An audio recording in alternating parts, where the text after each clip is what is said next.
Being that it's 7 o'clock, we'll call the meeting to order. The clerk will read the sunshine law. The minutes show that adequate notice of this meeting as required by Public Law 1975, Chapter 231, has been provided by the annual notice which has been posted on the bulletin board filed with the Borough Clerk and has been sent to the Asbury Park Press, the Independent, Star Ledger, and the Two River Times. Thank you. Can we please have a roll call? Councilman Sheridan. Here. Councilman Cooper. Councilman Good. Here. Councilwoman Pacheco. Councilman Patopoulos. Here. Councilwoman McDermott. Present. Mayor Kennedy. Here. As a courtesy, if everyone could please silence their cell phones, and if we could please rise for the Pledge of Allegiance.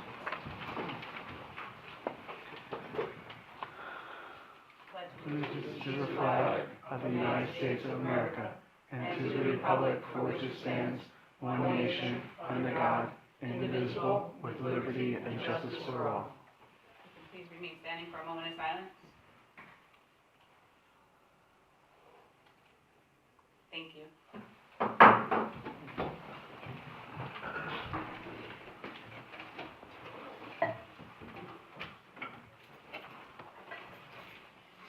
And this evening, we have a proclamation regarding Child Abuse Prevention and Awareness Month. Whereas there are about 750,000 youth aged 17 and under living in New Jersey, and whereas it is estimated that 1 in 100 children experience abuse, and whereas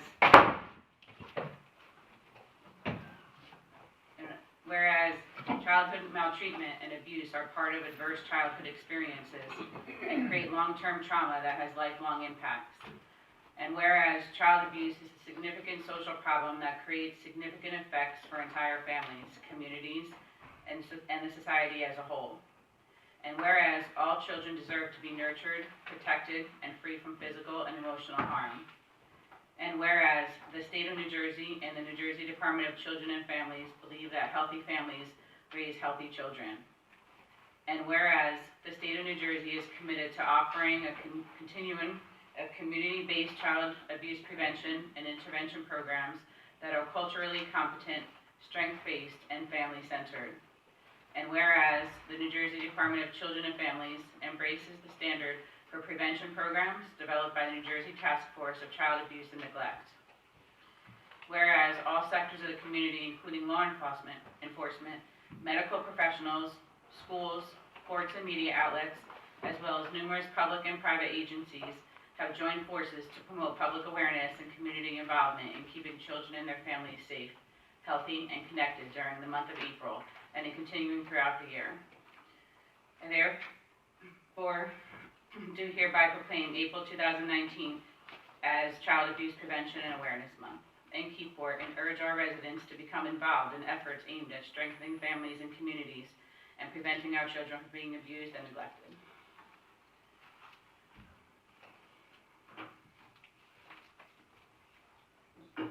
We're going to move on to our committee reports. Councilman Sheridan.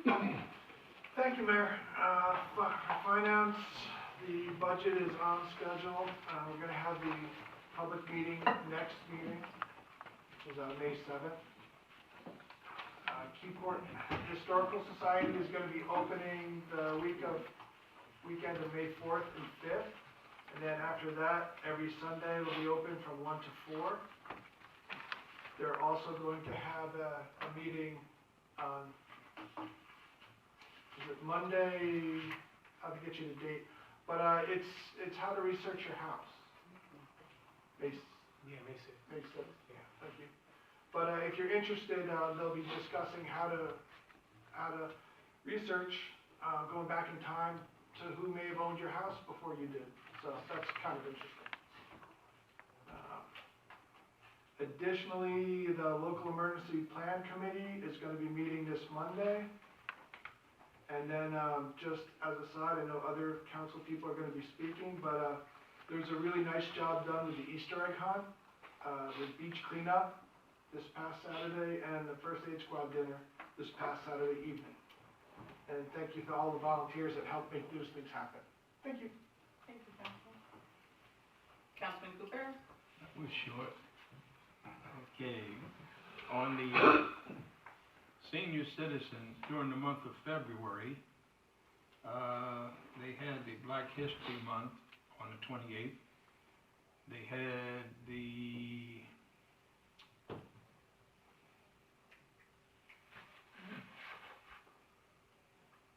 movies, let's see, monthly movies on the 20th and 21st,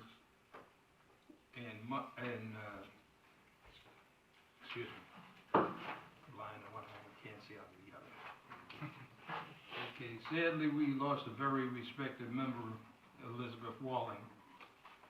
We will do a tribute in the newsline for her. She was also, Mrs. Walling was, to most of those of you who know her, she's very, very, very helpful in many organizations in this town. Matter of fact, one of our members of our church had always complained about it. She said every time Elizabeth Walling wants to go somewhere, she calls her up and picks her up and they go together. And she'd be arguing back and forth all the time, but she never failed to go. I thought she had a generous heart, and there's not enough that can be said about her. Upcoming events in March, they had a Mardi Gras party, the other Mardi Gras party with Keensburg, and the building will have had some paint work done on the 23rd, and coming up the 26th of April, they have their volunteer luncheon for the senior citizens, and that's all on that. As Joe had mentioned,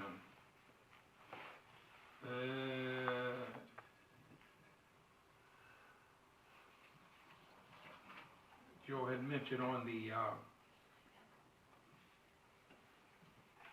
Egg hunt? yeah. The egg hunt was very successful.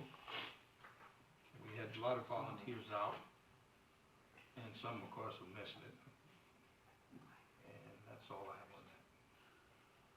Thank you, Councilman. Councilman Good? Let's see, with regard to the fire department, for the month of March, 446.25 man-hours, bringing the total to a shade under 1,000, with responding to 63 calls, and again, bringing the total to 115. Also, I believe they were even called down to Ocean Grove due to that fire down there. The planning board actually didn't have a meeting, and there's no meeting this month because I guess the application's not ready. That's right. Thank you. Councilman Pappas? Thank you, Mayor. Let's start with the Municipal Alliance Committee. That's a membership that I share with our council president, Victoria Pacheco. And she just wanted me to mention that we are preparing for the next grant through Monmouth County. And the KRRI and the Municipal Alliance Committee held a successful vaping seminar at the school, and also had the Touch a Truck event. And that's it for the moment for the MAC.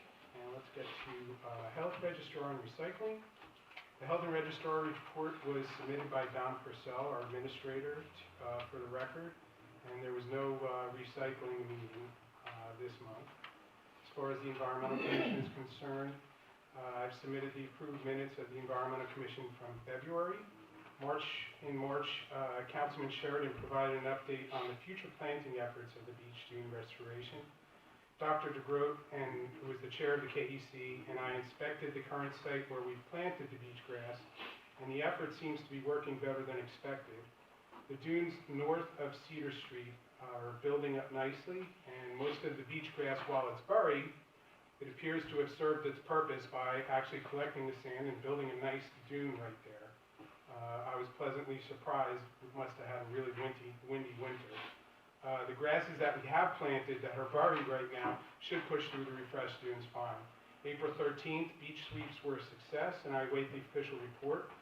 I did not attend due to personal reasons, but there are plenty of folks up here and throughout the community and outside communities that did attend.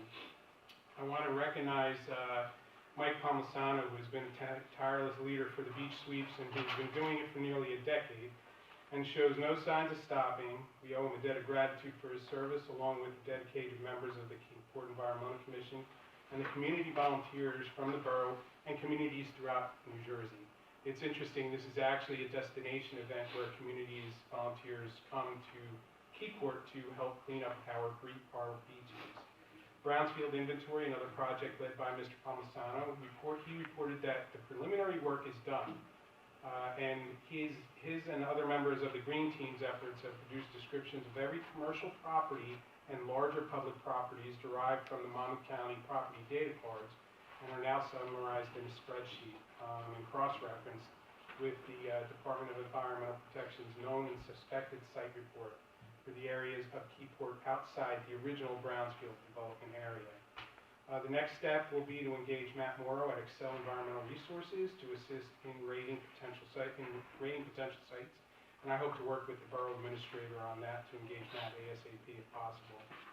Councilman Sheridan has been working hard with Baykeeper and the administrator in trying to bring oysters into the borough.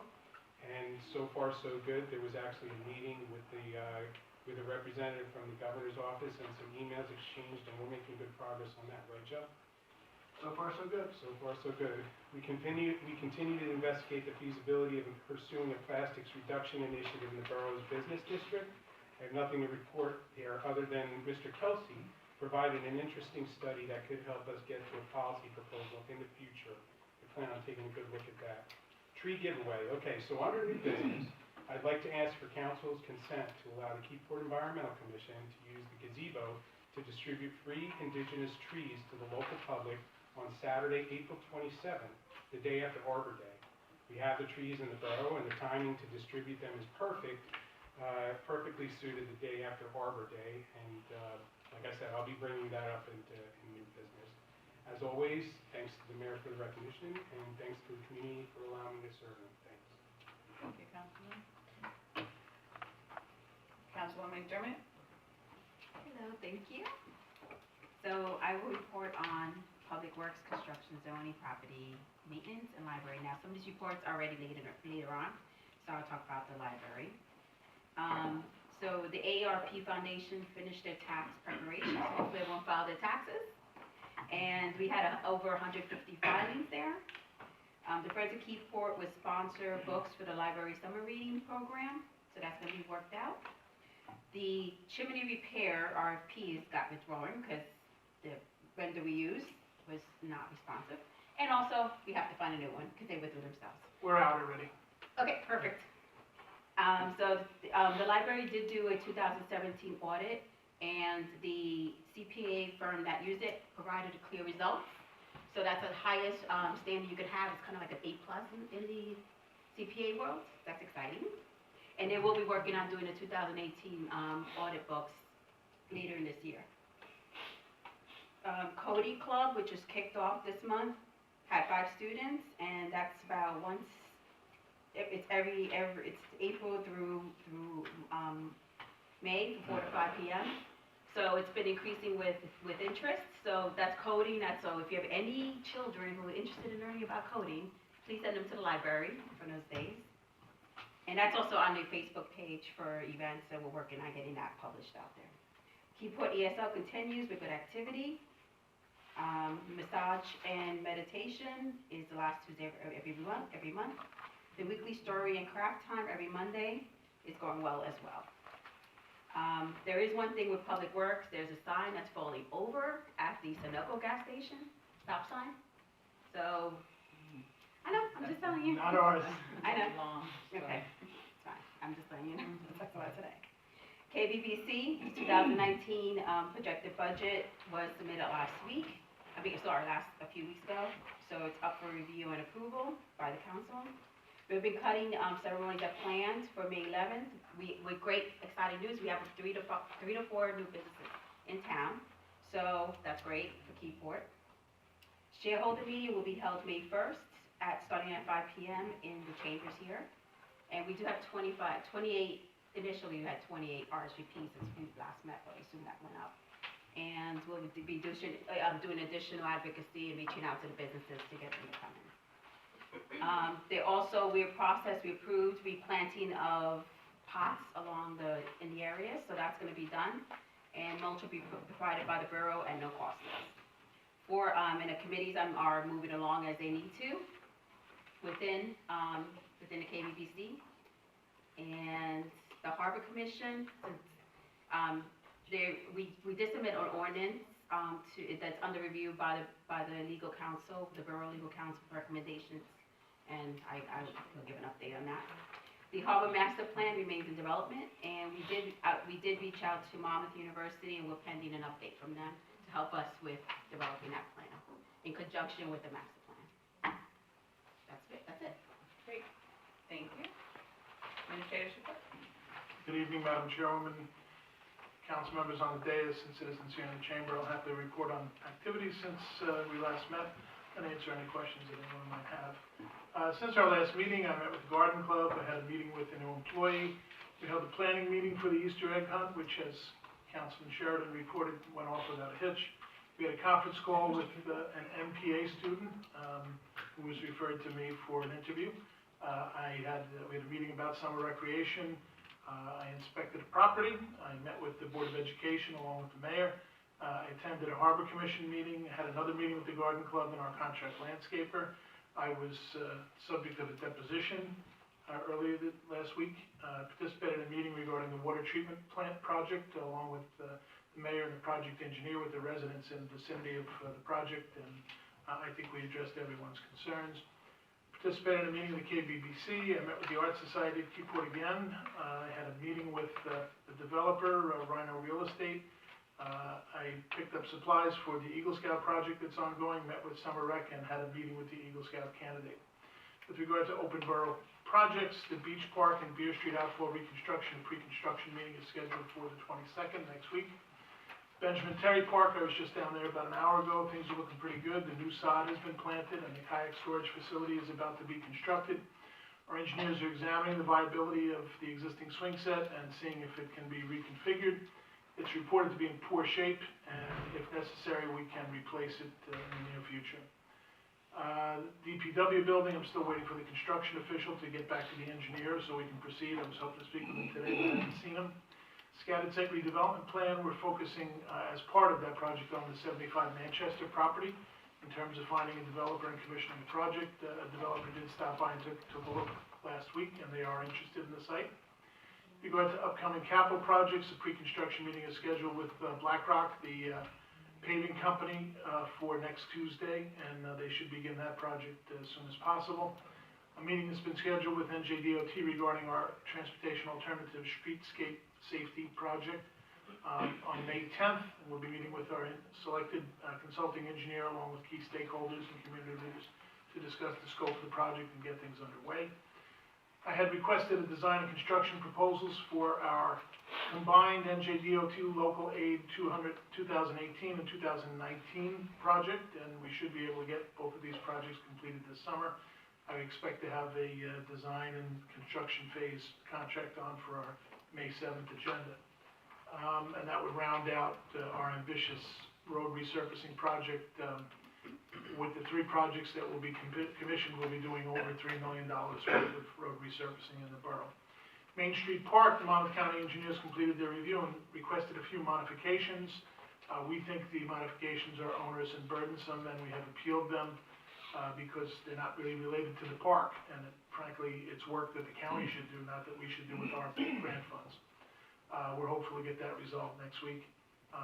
Our application for Green Acres funding for Jack Conway Park has been filed. As soon as that's released, we'll have the majority of the funding between the Green Acres and County Open Space to get that park refurbished. And we're looking forward to doing refurbished work on Teresa Street Park and Cedar Street Park. And hopefully within the coming years, we can identify new areas where we can build new parks. With regard to redevelopment, the Mariners Village project is processing their CAFR permit, which is their last hurdle before entering the construction phase of the project. Aero Marine has expressed an interest in selling their property, but when qualified buyers approach them, they seem to be making unrealistic demands. And in the recent past, we have designated them as a conditional developer of their property and have asked them to supply their landfill closure plan. Of interest is the folks at Meridia are interested in acquiring the property, but they tell us that every time they make an offer, a new demand is made. Longview Boatworks has been surcharging their property prior to construction, and they're also finalizing revisions to their CAFR permit.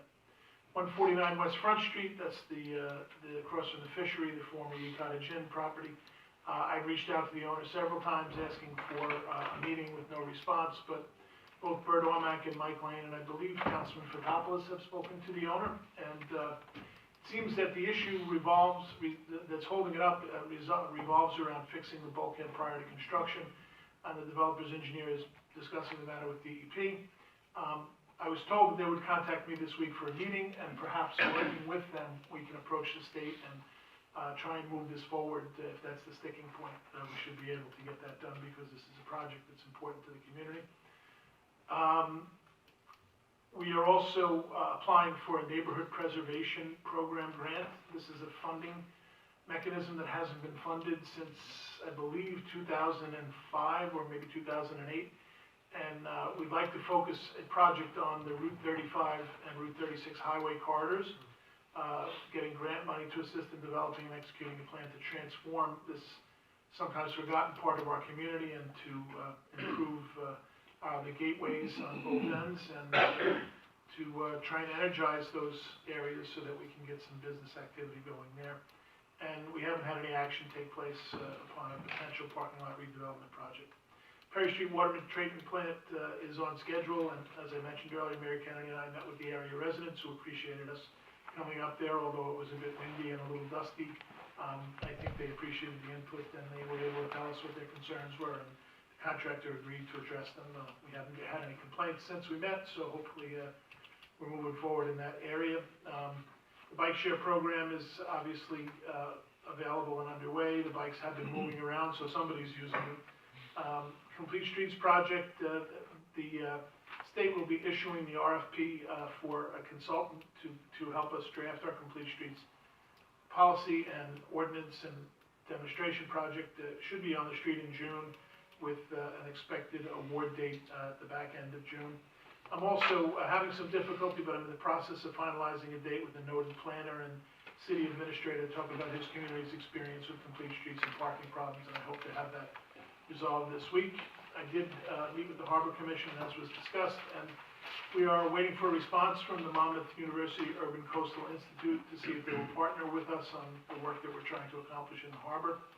County dispatch seems to be going along fine. I haven't heard any complaints, and it seems to be working fine.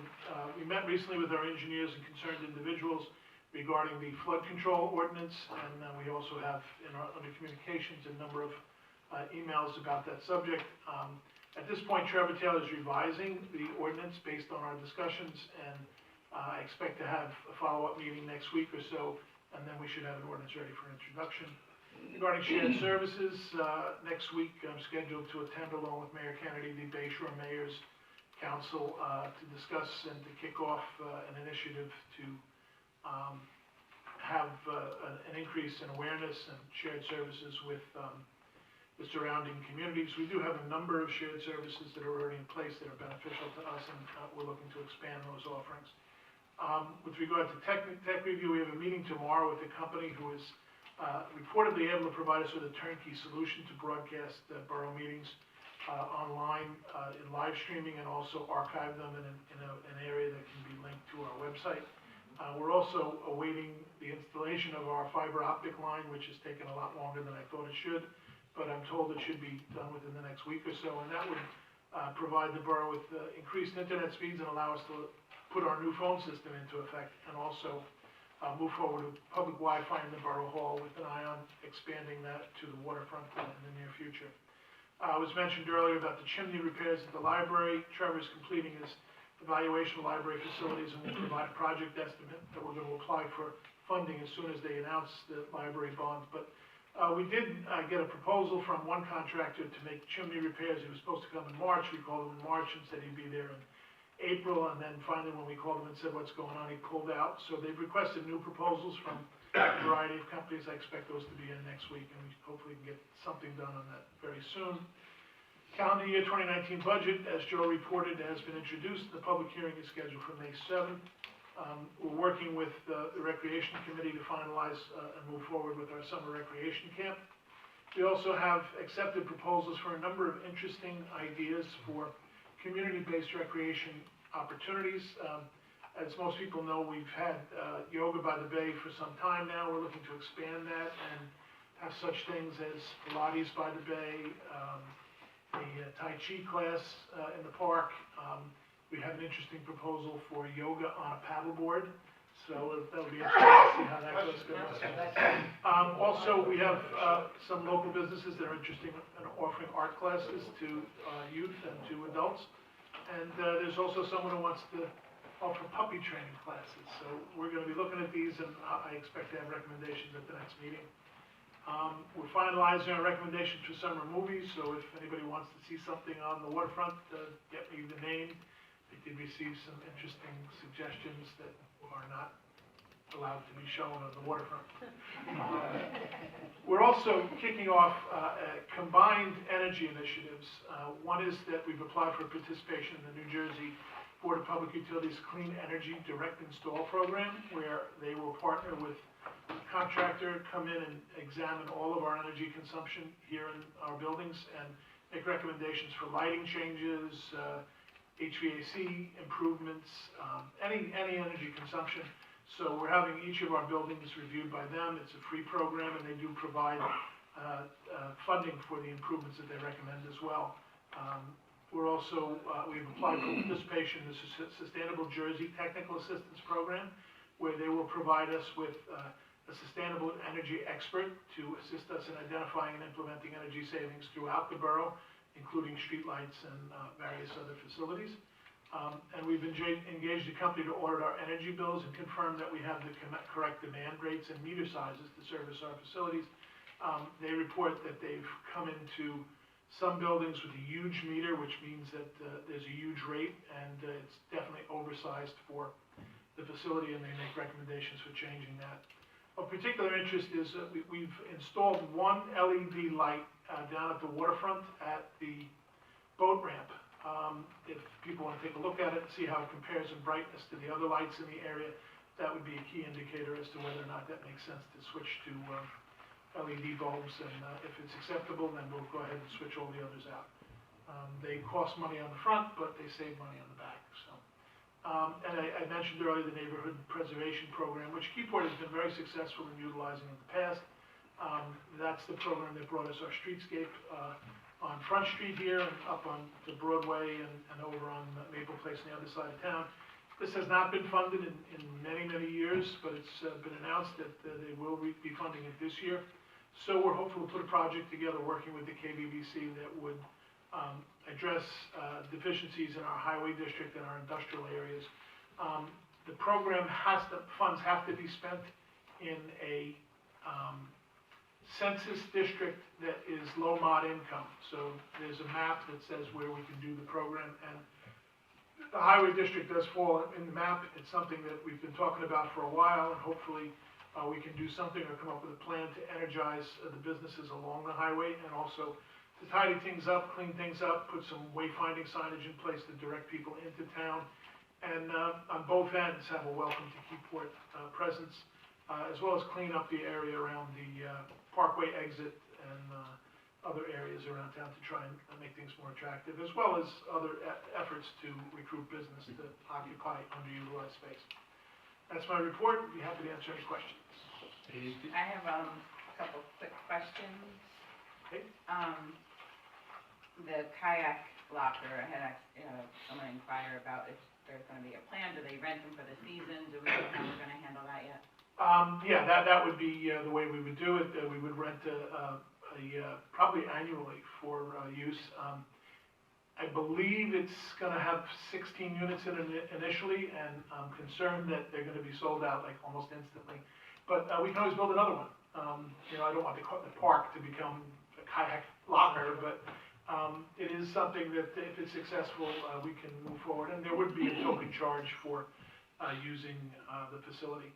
And we did make sure it was long enough for tandem kayaks as well. Oh, that was my next question. Okay, if it was gonna fit the 2-passenger Sure. kayak. And then, I know you said that it's been difficult to speak with the owners of 149 West Front Street, but with the upcoming weekend being a holiday weekend and one that predominantly will, have their business across the street extremely busy, Good Friday weekend, this Friday, as we recall last year, happened to be a beautiful weekend, so the garbage was overfilling and so forth. So A, do we have enough DPW staff on this weekend for that? And B, can they do something, can maybe property maintenance visit them because they're still fencing? It's just atrocious, and a lot of people are gonna be coming in from out of town for a holiday weekend, and it's really an eyesore at this point. I did note that myself, particularly after the win the other day, and I did ask them to visit and tell them it has to be restaked. With regard to staff, we will have adequate staff on Friday and throughout the weekend to address any overflowing garbage cans. Fantastic, thank you. Someone else have a question? Steve, Yes, sir. I have a question. Can you tell us the latest on the senior bus that you have, the information you have that we don't have? Okay, it's here. I think everybody has that, but it's up at the yard. I've been discussing with Councilman Sheridan our next steps, and we need to get the routes in place. We have staff in place to operate it. It is insured. We have a gas account card authorized for it, so we're ready to go. Ideally, once, and I'm hopeful that this can be done next Wednesday at the meeting in your shop, that we can finalize the route. Ideally, I'd like to put signs up at the route saying bus stop, you know, that sort of thing, community bus stop. That was my concern. I'm gonna have Trevor draw up a map that we can publish and maybe put a little brochure together that explains how the bus operates. And then we're off to the races. So we'll do the loop, and then we'll do the church run to start. Now, adding to that and not taking too much time, at all the principal stops where the bus is stopping, if there's a business or something there, can we kind of coordinate something with them, give some information Sure. that this is available, as well as the website? That makes sense, yep. Because all these seniors are not computer literate. We're, Councilman Sheridan and Councilman Lamberson is that, and we were working on getting some information with the businesses as well, to have some sort of business day that the seniors can partake of. So once they get out of the house, they can utilize all the services. That's a good suggestion. We have the other piece that we have to do is we have to decide on what we're calling this thing and get a wrap on the bus so that it's colorful and it looks eye attractive, you know. And I expect that feedback on Wednesday as well. We're getting Calling it ours is a good idea. We're getting all sorts of positive feedback from the seniors that I can't see every day. Sure. They're like children at Christmas, they want their bus now yesterday. I think it's important that we start slowly and that we crawl before we walk, get it started, then work out any kinks, and then we can expand it as need be. But we'll get there, we'll get it off the ground soon. I agree with that. I just wanted to put that in the record. Sure. That we're not just sitting by an island doing things, because I get that question at least 100 times a day.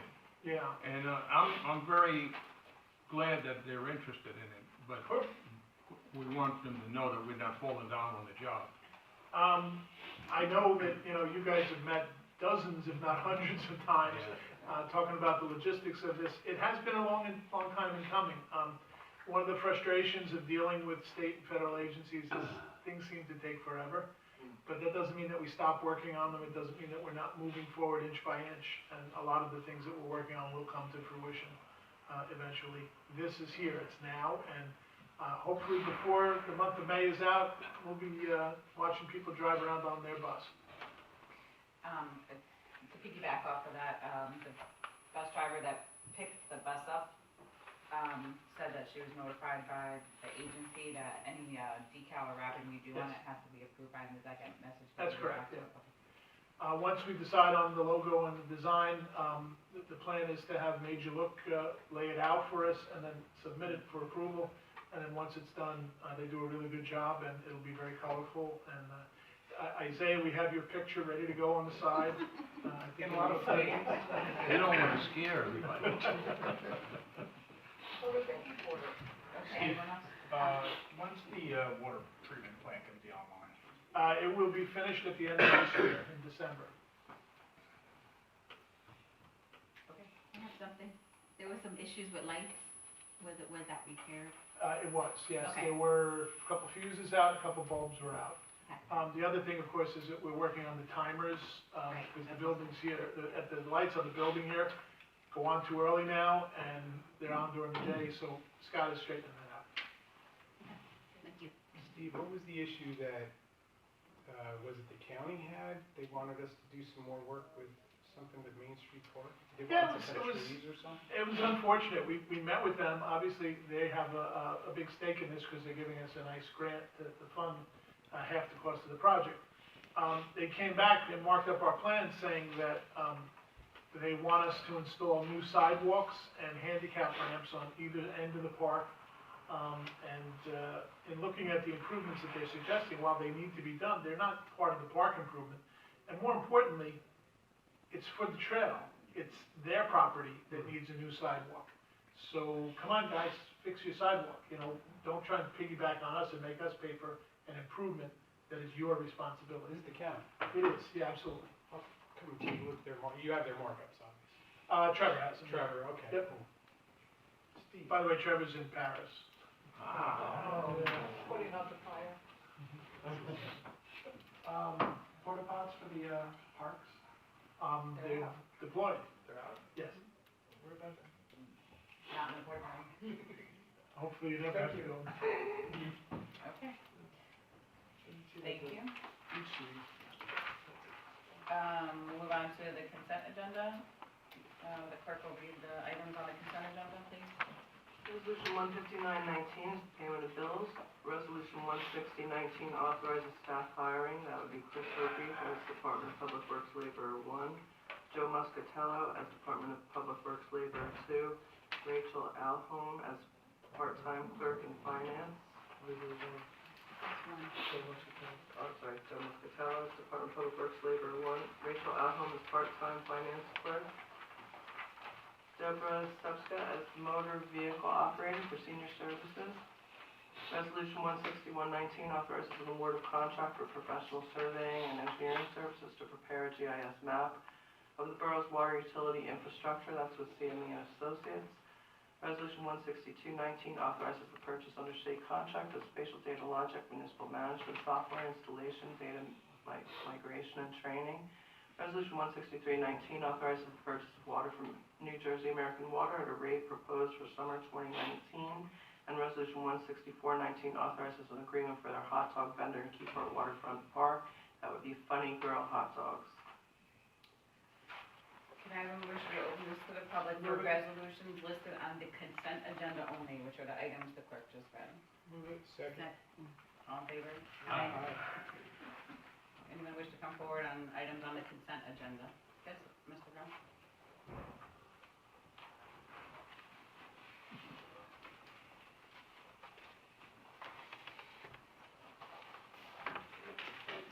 Elmer J. Graham Jr., 22 St. Peter's Place. A few things. First of all, Steve, you talked about the budget Yes, public hearing being held on next meeting. the next meeting, May 7th. If I can ask, why can that not be held tonight?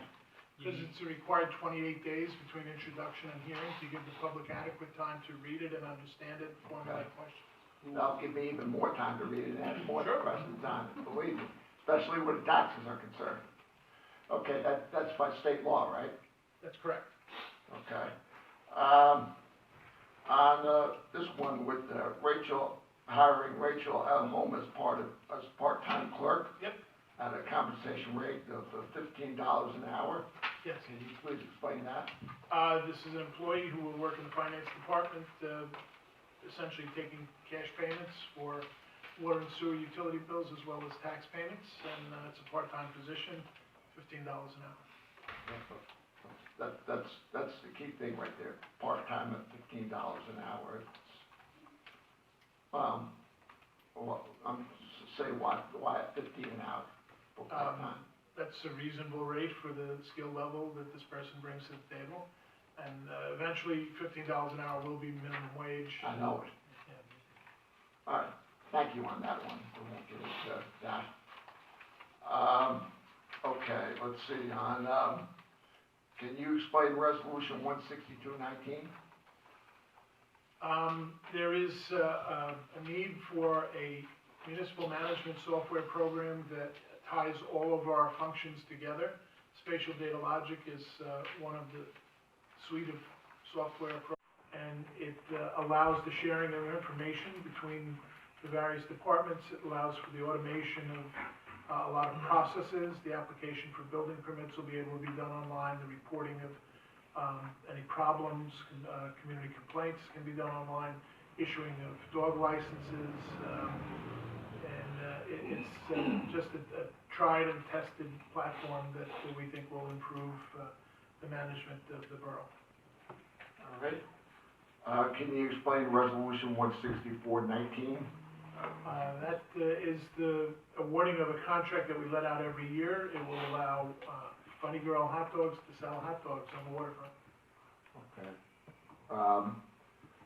Is that gonna be, it's all, that's good and everything like that, but as far as the money goes and stuff like that, is that gonna be beneficial to the taxpayers of Keyport? They do pay us a fee for the privilege of selling their hot dogs in borough property.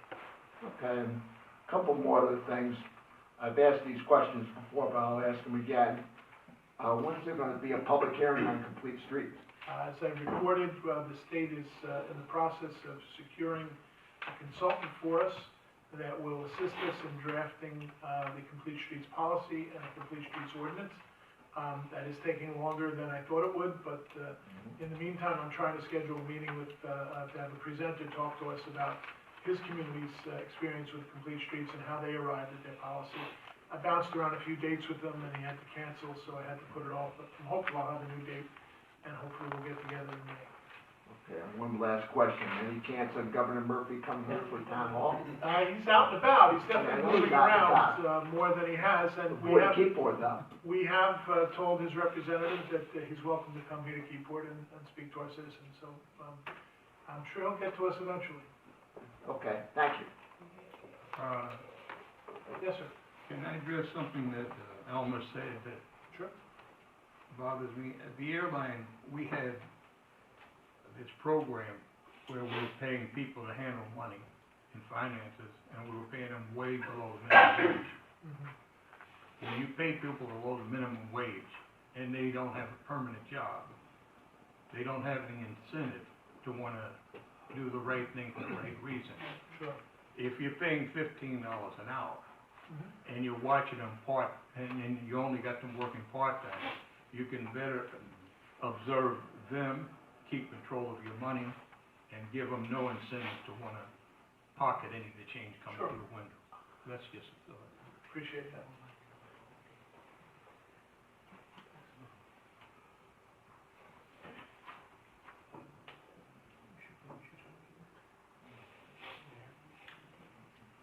Steve? Yes, sir.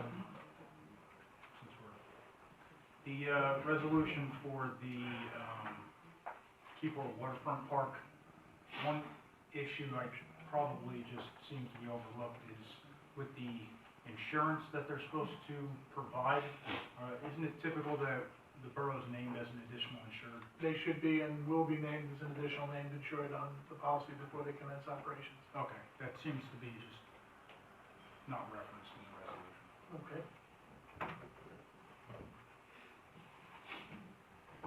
Anyone else from the public wish to speak on the consent agenda? Yes, Mr. Lee?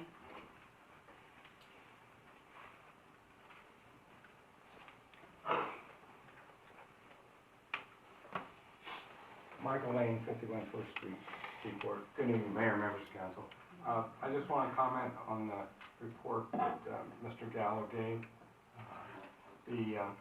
Just for the record, 149 West Front Street, the old cottage in sight. I had the opportunity to meet with the owner of the Keyport fishery, who's wrestling with the problem of how to rebuild the bulkhead. And he's been told by the state that he has to take the old bulkhead out before he can put the new one in exactly the same location.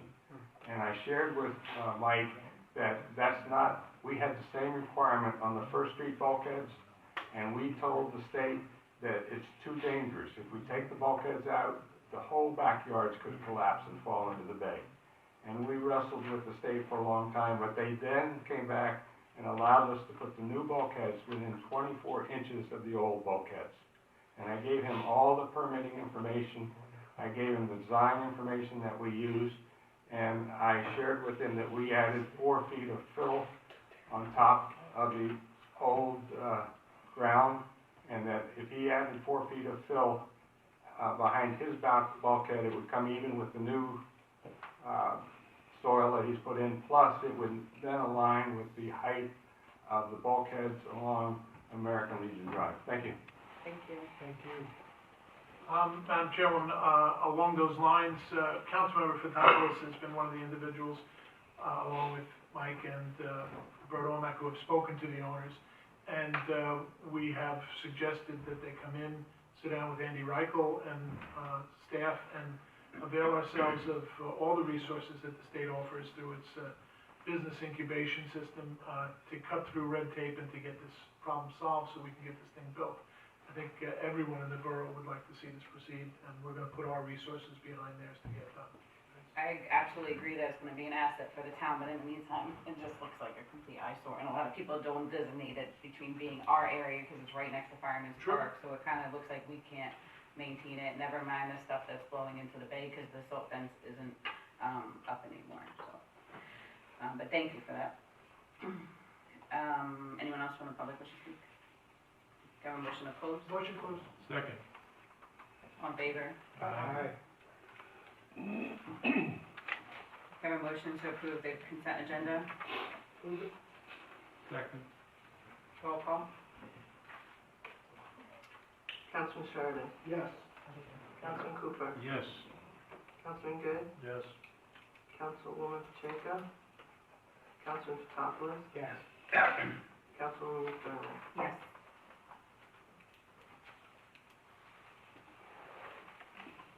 We are going to have a slight change in our agenda. We are going to now bring up communication item number 15.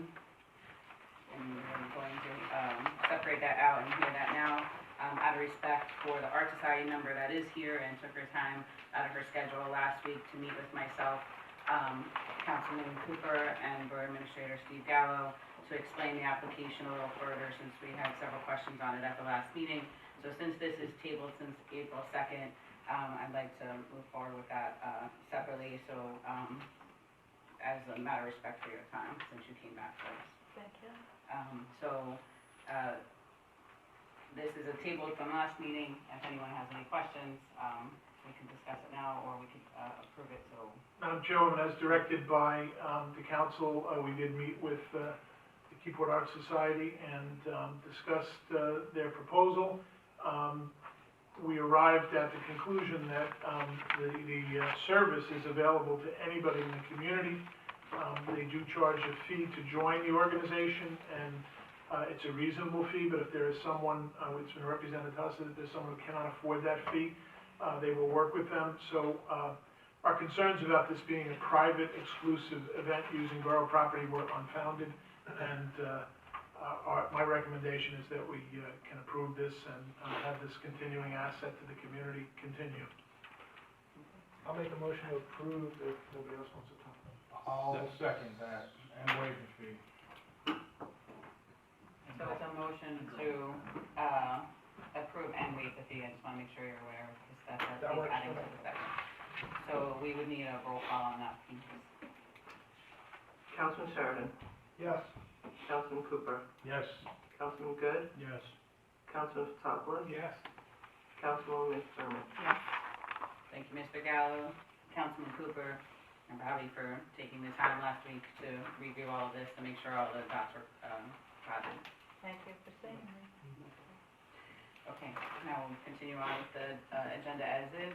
Next is the 2019 bid KBBC budget, public hearing and adoption. Can I have a motion open to the public? Motion. Second. Did you wanna? All in favor? Aye. We'll just come forward in case anyone has any questions. Madam Mayor, Yes. I sent out an email to you and Councilwoman Sosa McDermott. Jack, do you have the expenditures from last year? I'm sorry, The expenditures from last year for the KBBC? what specifically are you looking for? He should introduce himself. Oh, wait. Jack, can you state your name for the record, please, Jack Straub, and your address, please? 239 Main Street. I'm here on behalf of KBC. I'm president of the KBC this year.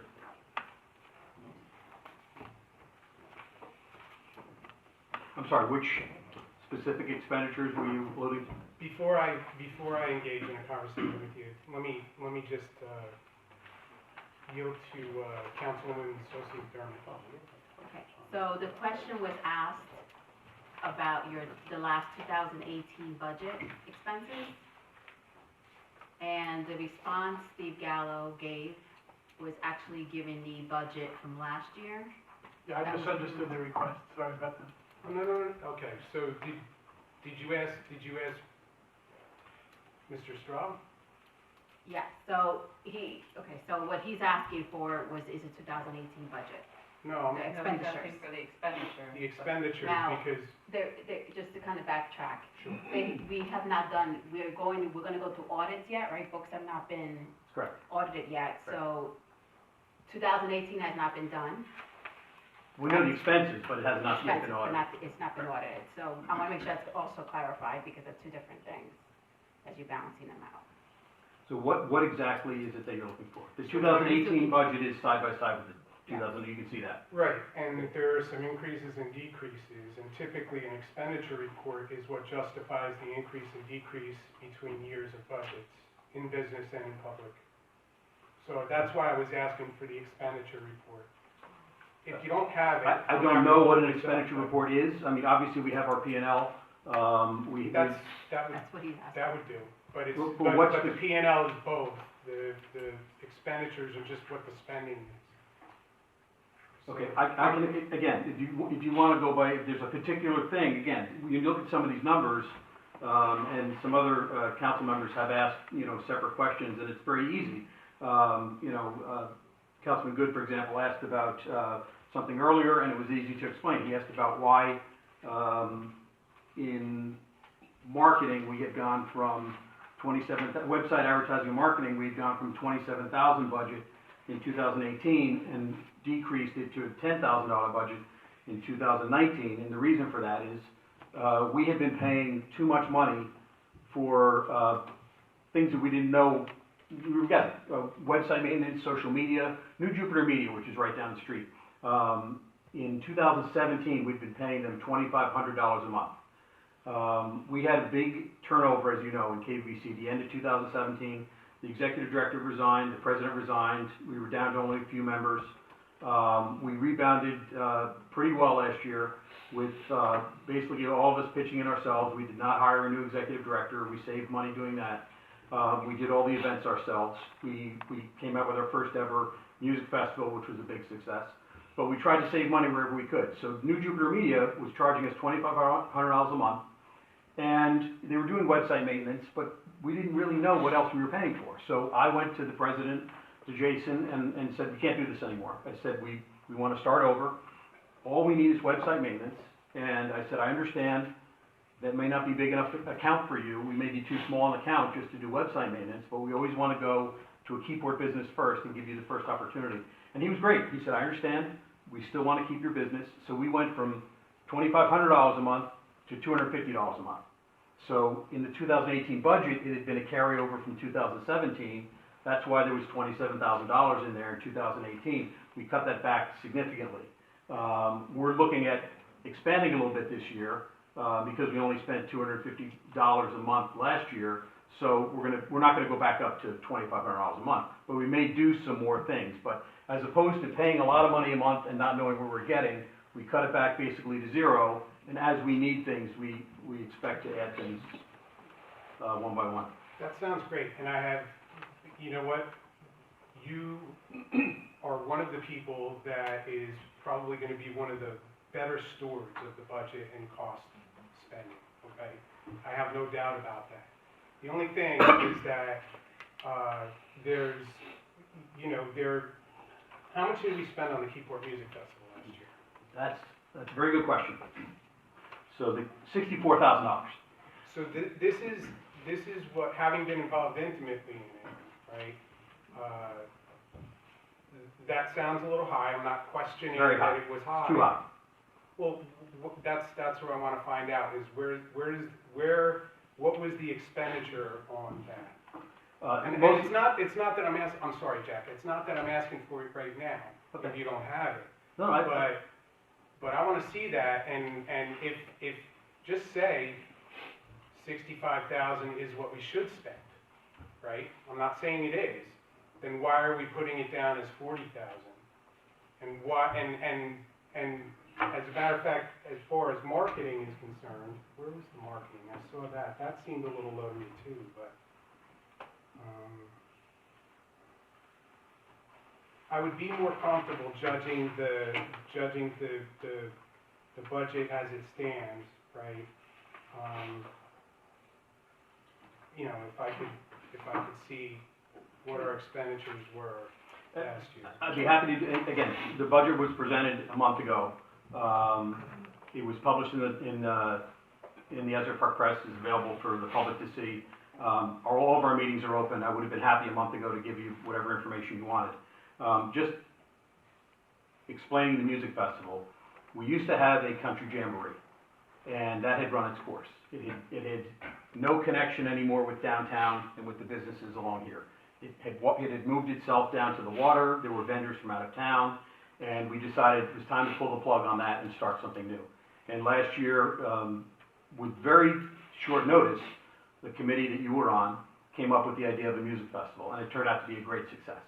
The only problem was, because we did it in a very short amount of time, we overpaid for a lot of things. As you know, at our monthly meetings for the KBC, we have to approve any expenditures. Our initial budget for the music festival was $30,000. We thought that would be sufficient. The committee came back a month later and asked for $20,000 more. I said at that point in time, I thought $50,000 was a lot to spend on one event. But we went along and we approved the $50,000. The committee went right past that budget and spent $64,000. Should not have happened. I wasn't in charge last year, and things will be different this year. That won't happen again. Most of it was because, and the event was a success, but I think we overspent on some of the smaller bands. If you go, and I'll be happy to give you the information, but if you look at what we booked bands for, obviously you have to pay for the headliners. We had the two headliners down on the park here. But the smaller bands, everybody loved the music, but we were paying some of those individual musicians $1,000 a piece. And that's where I think the money got out of control. So we've got it much better under control this year. We have, again, an events committee. Paul, as you know, is in charge of it this year.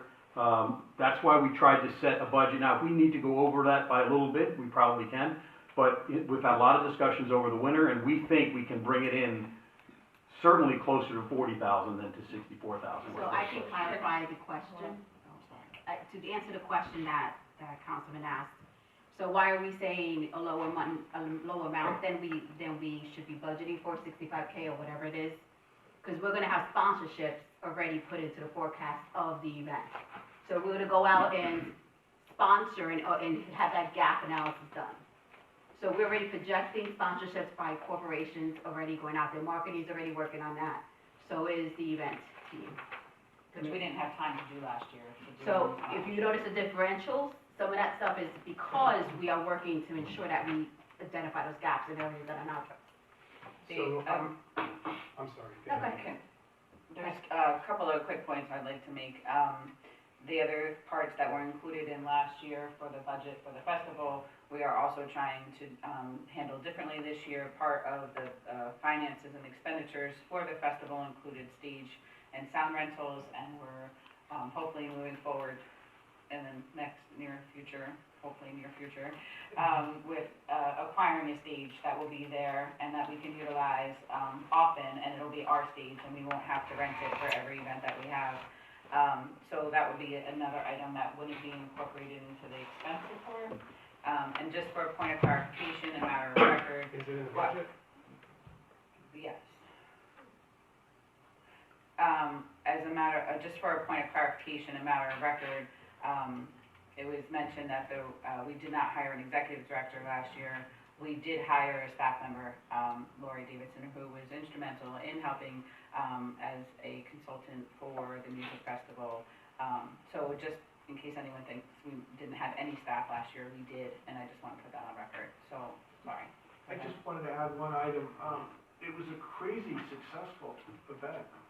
I mean, for the short amount of time you guys put in on it. It was very successful, no question. And Mother Nature definitely scored huge too. We were lucky with weather. The talent that you got is fantastic.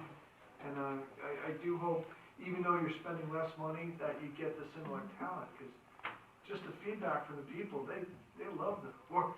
They did. Again, we want to have good musicians, obviously, but we're just trying to find a way to maybe not overspend. So move off of the music festival and back to the original point of the expenditure. Okay, stage is definitely included in the budget. Where would, for example, where would that be included in the budget? Actually, it would be a borough, The borough is gonna purchase, yeah, wonderful.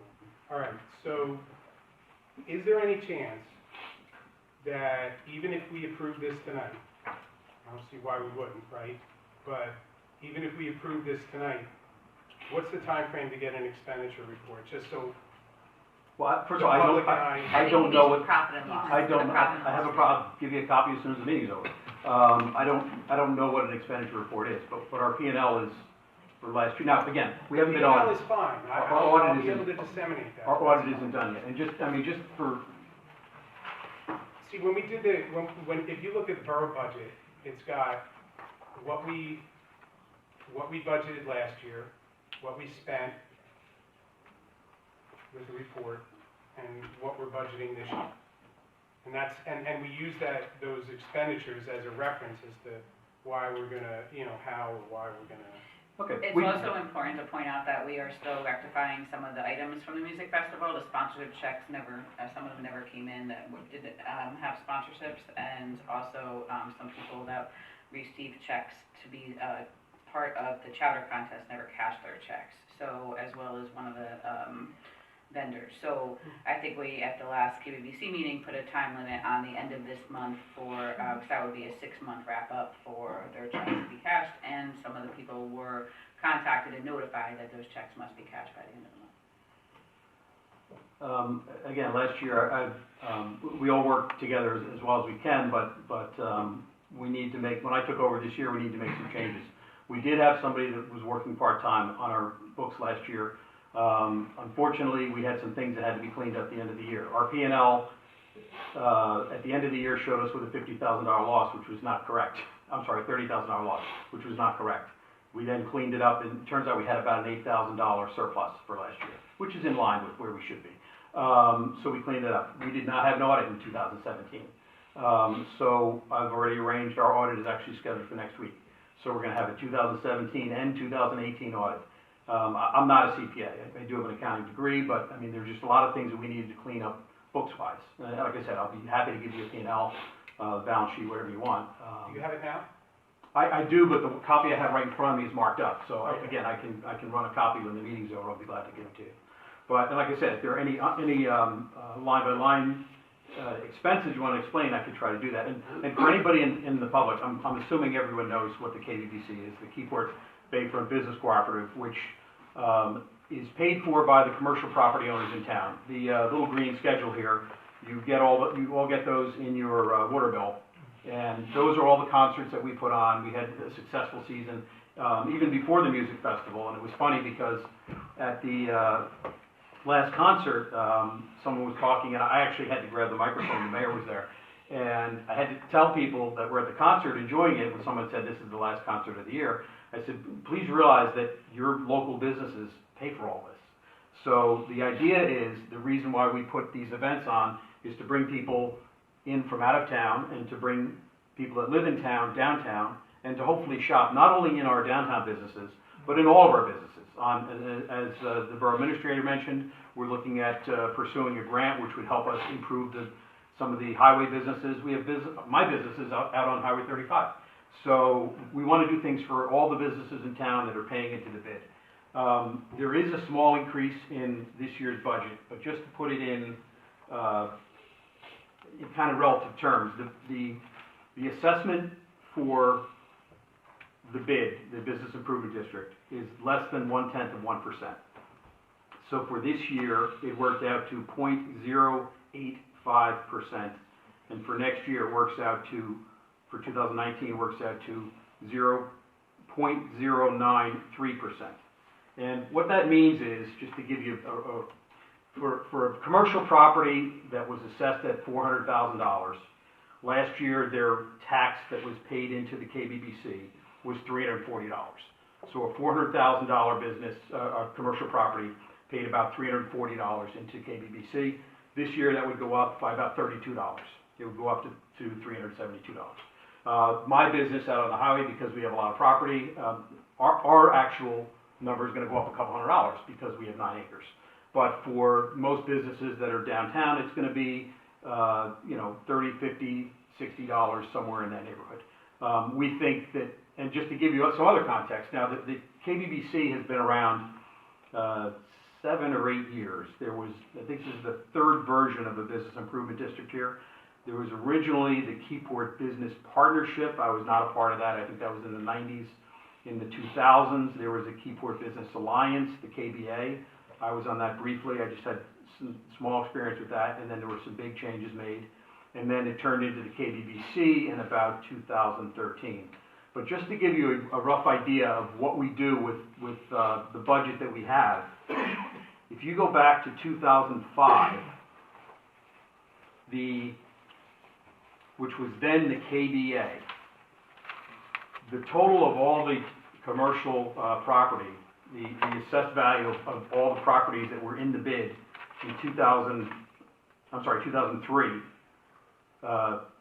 16 years ago, was $86 million. And the KBA budget was $220,000. We now have in Keyport $100 million more in assessed value. So we've gone, in the 16 years, we've gone from 86 million to 180 million. The KBC budget went from 220,000 down to 150,000. So with $100 million more, the KBC budget was decreased over that time period. So we're slowly trying to get a little more caught up to provide the services that we need for all the businesses that are in town and for all the improvements that have taken place over those years. So it's not a lot of money, but every dollar that we spend is important because it's not our money. It belongs to the commercial property owners. We're doing some things this year different from last year. We started a new committee, which is business services and business support. Everybody just really thinks a lot of times about the businesses along the Main Street here, but we want to reach out to all the businesses, the highway businesses, the tire stores, and ask them, what do you need? We've talked about having some seminars this year, asking our business operators and our commercial property owners, do you want to have us bring someone in to talk about insurance or to talk about taxes? Or we're having an open house, as was mentioned earlier, on May 1st for all our commercial property owners and business operators to just kind of introduce who we are, what we do. Yes, we want to talk about events because that's what people associate most closely with us. But we also want to talk about the things that the people that are paying into the bid want us to do. If the stage is being paid for by the borough, can we take it out of the visual improvements? This was just a conversation that was made at the last KBBC meeting last week, so, We've gone back and forth from, bigger stage, smaller stage, movable stage, and different, so we wanted to put some money in there. At one point we talked about getting a stage and us paying half and the borough paying half. So we wanted to have enough flexibility in there. There are plenty of things to be done in visual improvements other than a stage. If the borough winds up paying for a stage and we have money in visual improvements that we don't need to use for the stage, there are certainly other things in visual improvements that we could do. We have a long list of, benches by the, down by, Fireman's Park, and a long list of things that we could certainly use that money for. And why the drastic reduction in seeking visual improvements? I'm sorry, which one? Visual improvements, the total budget for visual improvements. If you leave the $25,000 in, you're reducing it by $6,000.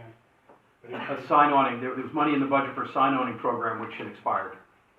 seasonal maintenance was reduced by $9,000. Highway signage is, Again, seasonal displays was reduced by $6,000. right, again, this is the budget, and we had money in the budget at the beginning of last year when we were anticipating, we had looked at doing more in visual improvements, not knowing we were gonna do a music festival. And as the year went on and the priority shifted, we needed to fund the music festival because we hadn't had money for that in the budget. So what you did was you moved money out of certain areas to put it Exactly. in. Exactly.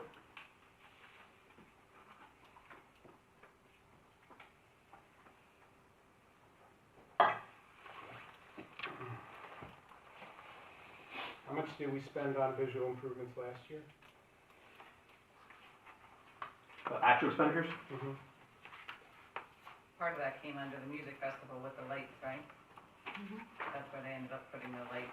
But the light stayed, right? We're gonna continue to do Yeah. that? They didn't stay, they were all included in the. The other thing, again, When did they get removed? Second week of January, I think, third week of January. Sorry, Jack, what was that? one of the other things we're trying to do, working with the auditors, is to try to clean up where things are. Some things are in the wrong categories, and, it needs to be cleaned up a little bit in terms of what actually goes under what category. Is it in QuickBooks?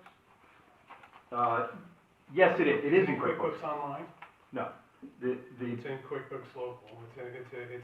It's a software installation on the PC. Yes. Isn't it? The problem with the QuickBooks is, and I've had the auditor come in and look at it, and it's been handled by a number of people over a number of years. So there was a woman named Bobby Henninger who worked for Stuart Copenhagen. Yep. Stuart. And then Stuart was working on it, and then Lori was working for Stuart, and then Lori was doing it. So every person that comes in, they start changing things and changing the accounts, and after a while, when you've had 4 or 5 different people in there, the auditor came in and said, "What is this?"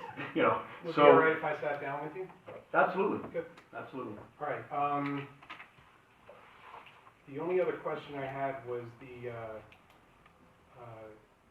carryover from last year. Was that what you were talking about before? You said it was 8,000, it turned out to be... No, what carryover is, the Carry forward. right, the carry forward, that used to be called, bear with me, I got so many papers here.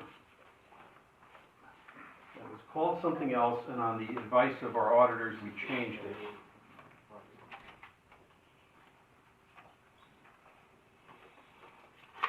We're running, the reason why we entertained the possibility of putting a stage up, we're nonprofit, so generally we're gonna, break even, make a little bit of money. We're not in business to be making money. Right. But for a number of reasons, sometimes over the years, if you have a little bit of money, you can build up a little bit of a surplus, which we had had. So that surplus, the idea was, the surplus which is on the balance sheet in the bank account, that we would take some of that and bring it in as additional income and use it for something like the stage or something like that. So the 29.5 number is the initial paid-in capital when the first bid was started. So that's where the 29.5 number came from. The 42, all of that wasn't used, but some of that was used. I can't find right now what it was called before, but we changed it to carry forward from prior year at the advice of the auditors. They said to use that terminology. I can't find right now what the old terminology was, but they asked us to change it. So we've done that where we can. Okay, one more question. Website design and maintenance and website advertising and marketing.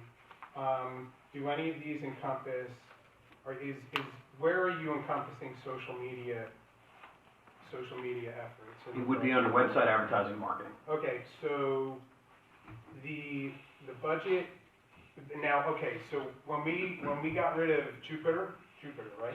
Didn't get rid of them, we cut back. reduced Right, it, we cut them back, right? Mhm. And I'm all for doing that, Right. really, because I'm in agreement with you that, you know, I didn't see anything they were We doing. need to know what we're that paying justified for, the money, right. So which one does that fall under? New Jupiter? Yeah, They would actually, right now, they would fall under website design and maintenance. If we decided that we wanted to do, them to do social media, then that would fall under website advertising and marketing. Our marketing committee right now, Chris Sanborn, is out looking, he has somebody that he works with, and he's talking to them about coming in and doing a proposal to maybe ask us if we want to spend a little money and do some social media marketing. What I've said is, we'll absolutely do that, but New Jupiter's been good to us, and if we're gonna bring an outside company in and have them do a proposal, I also wanna give New Jupiter an opportunity to see if they can do the same thing. right, New Jupiter's been good to us, but they've been charging us. They were, right, until we called them on. And I right. haven't really seen a lot of social media effort either. I've seen, on the contrary, If I've they seen a can't lot do of. it, sure. Right. Yeah, if they can't do it, I just said because they're a Keyport business, they're the only firm in town that does that sort of thing, we wanted to give them an opportunity. I understand that. So why the reduction from 27,000 to 10,000 in website advertising and marketing? Because 27,000, the budget for 18 was done before we had the conversation with them about we were paying too much money. But that was, I'm talking about a different line item now, website advertising and marketing, as opposed to website design and maintenance. No, but they were charging us for a lot of things other than just I websites. In understand that now. 2017, right, and if I can also interject, Sure. Councilman Patopoulos, last year, we all agreed that social media, was not up to what we wanted it to be, but that was one of the reasons in the beginning of the year, we had done a search for an executive director that would have been combined with recreation. Once that search process took us 4.5 months, and then we hired somebody who, claimed to be the social media guru, and then his first week, we realized he couldn't even log into Facebook.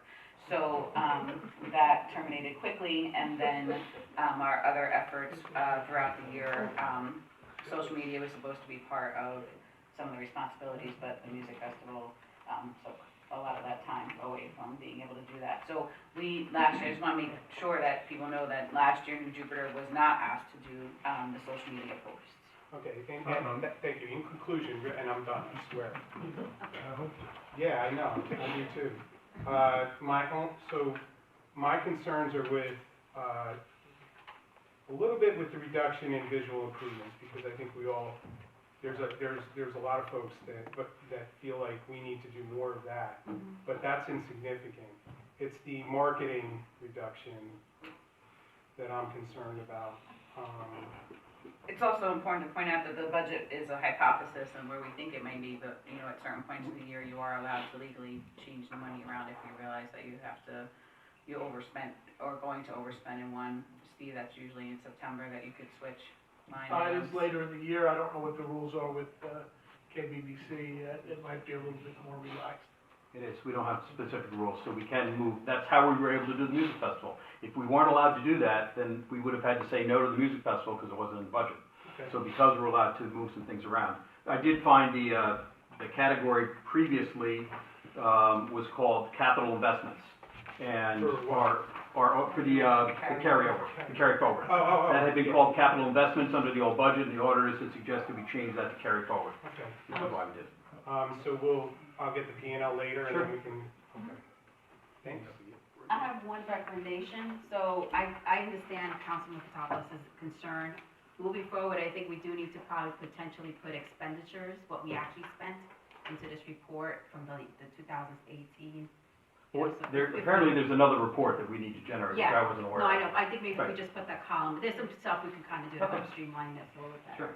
So it's more But, informative. and for anybody that knows, everything we do is open. All of our meetings are open, all the meetings are posted, the meetings are the second Wednesday of every month. All the meetings are open.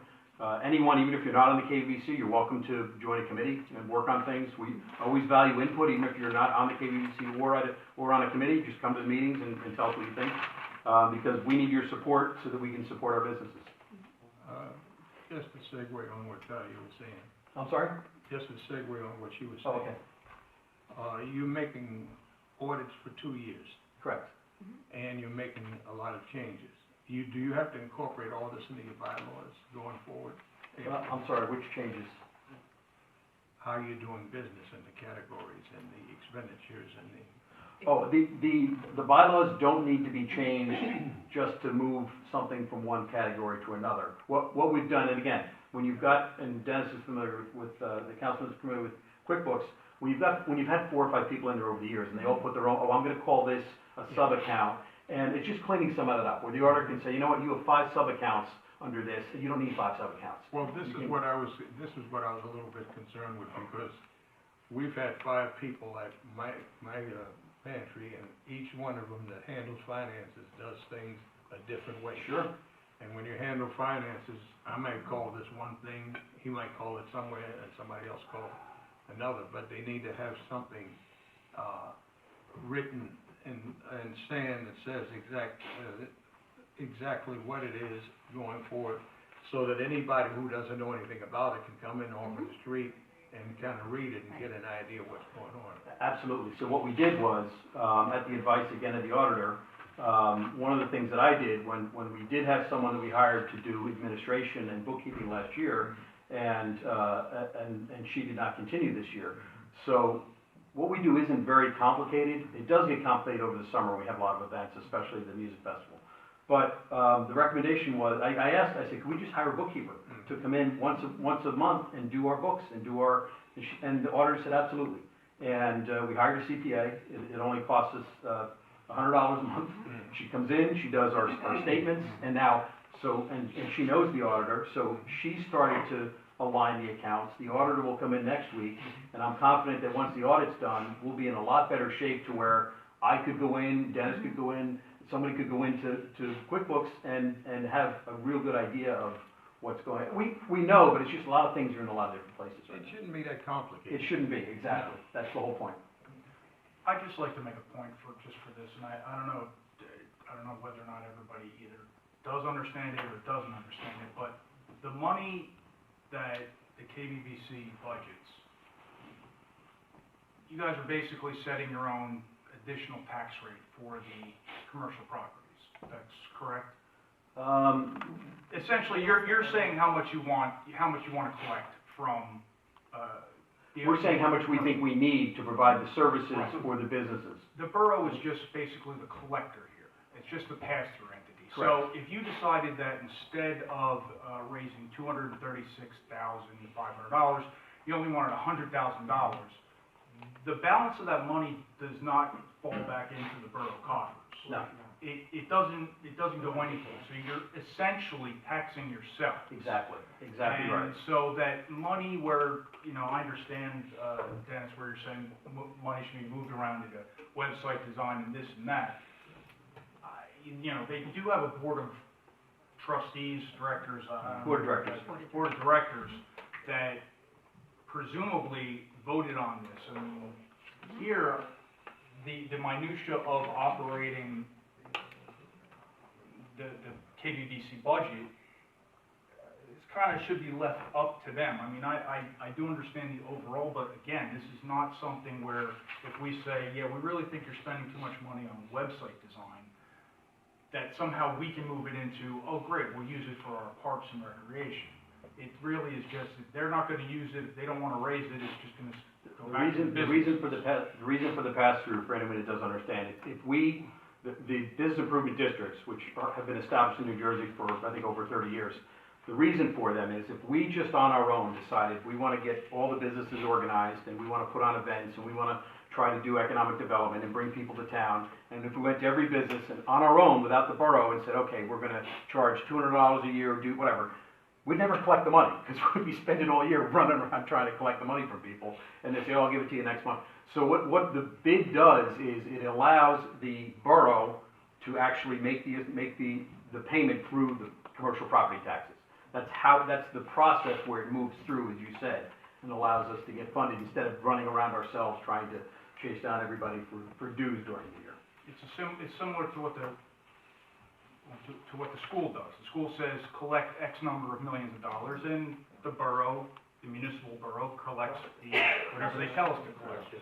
You guys say collect $236,500 from these things, we collect $236,500. The bottom line is we're doing a lot more with a lot less money than we used to. I mean, back in the days when the old KBA had that big budget, when we had much lower assessments, they had a marketing person, they had an events person, they had a lot of outside people. They were spending half the money on salaries, and that doesn't happen anymore. Right now, there are no salaries. Because everyone in the committee, everyone in KBBC has taken ownership and been managing and supporting different roles. And it shows. Well, thanks. There's no further questions on the days. Can we have a motion open to the public? Move it. Second. All in favor? Aye. Anyone from the public wish to come forward regarding the KBBC budget? Mr. Wallen?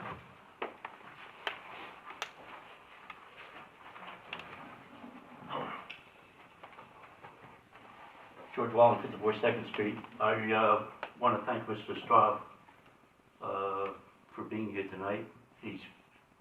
For the years that and again, this is my personal opinion, the years that Stu was here, I think if he said 26 words, it was a lot.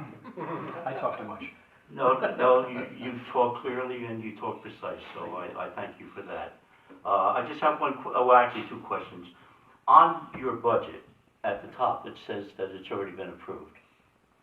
I have an issue with that. I'm sorry, it says... The one on your website, yes, sir. That's an error, that should not, Yes, it should not say. I know. No, Was it approved was by approved- us? it was approved by the board, not by, I'm sorry, by the mayor It's and thanking council. the mayor and council for approving their budget. That's You have it in front of you, take a look at your sheet. Right on the top. That's on the website, that's our error. I Which understand probably what happened was, it was on there from last year when you put the new budget in. Cut and paste. Thank you for pointing that out. That's, I know, believe me, I understand. I'm not the enemy. My kids used to hate when my wife worked evenings, because their homework would come down to me. I'd rip it up and they'd say, I didn't save it. Not my problem. Go back upstairs and redo it. And they have. The only other question I have is with this stage that you said the taxpayers are buying?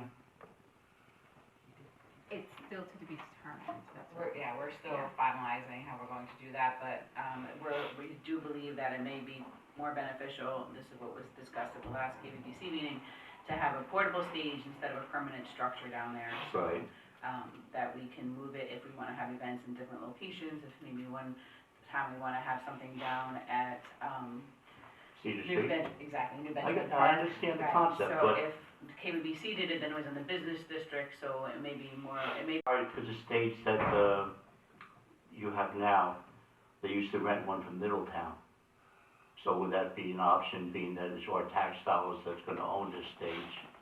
Because I really don't think you would want it to come over to 54 Second Street for my barbecue. So with that said, would we be charging for other people to use the stage? Other towns, like a shared service type of thing? Other towns, other organizations? We haven't set that structure up yet, but it could be something that we do a shared service, something. I mean, that is something we can talk about at the Bay Shores meeting next week. Certainly, these types of facilities are often shared amongst communities, band shells, stages. I don't know that there's any charge for it. Well, I know the one we got from Middletown, I knew numerous times they charged us for it. It wasn't astronomical. Might Is be that just the for one that setup. we bring in for, is that the one we bring in for the, holiday festival? We Is that brought the it in one? for different items, yeah, Might Or just be for even- personnel to set it up. yeah. But anyway, just for consideration. Okay, good All right, point. thank you. Thank you. Thank you very much. Thank you. Mr. Rollins. Anyone else from the public? Have a motion to close? Oh, sorry, Mr. Grant.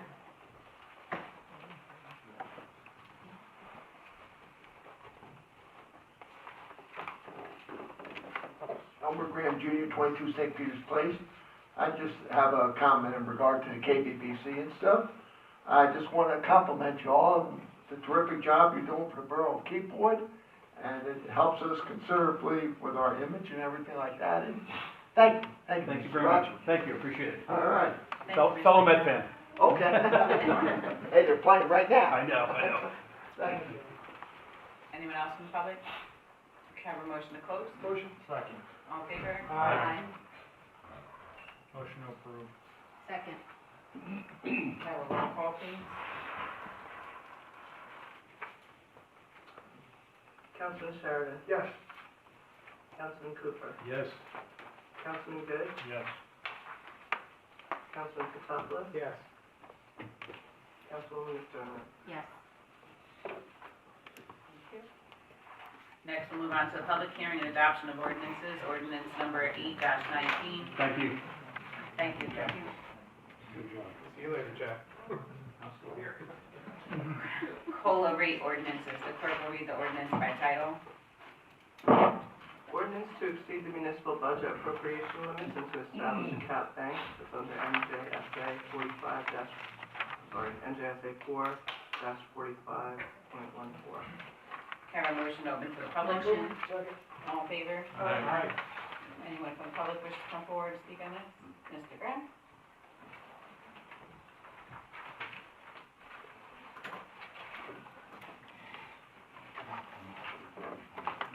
Albert Graham Jr., 22 St. Peter's Place.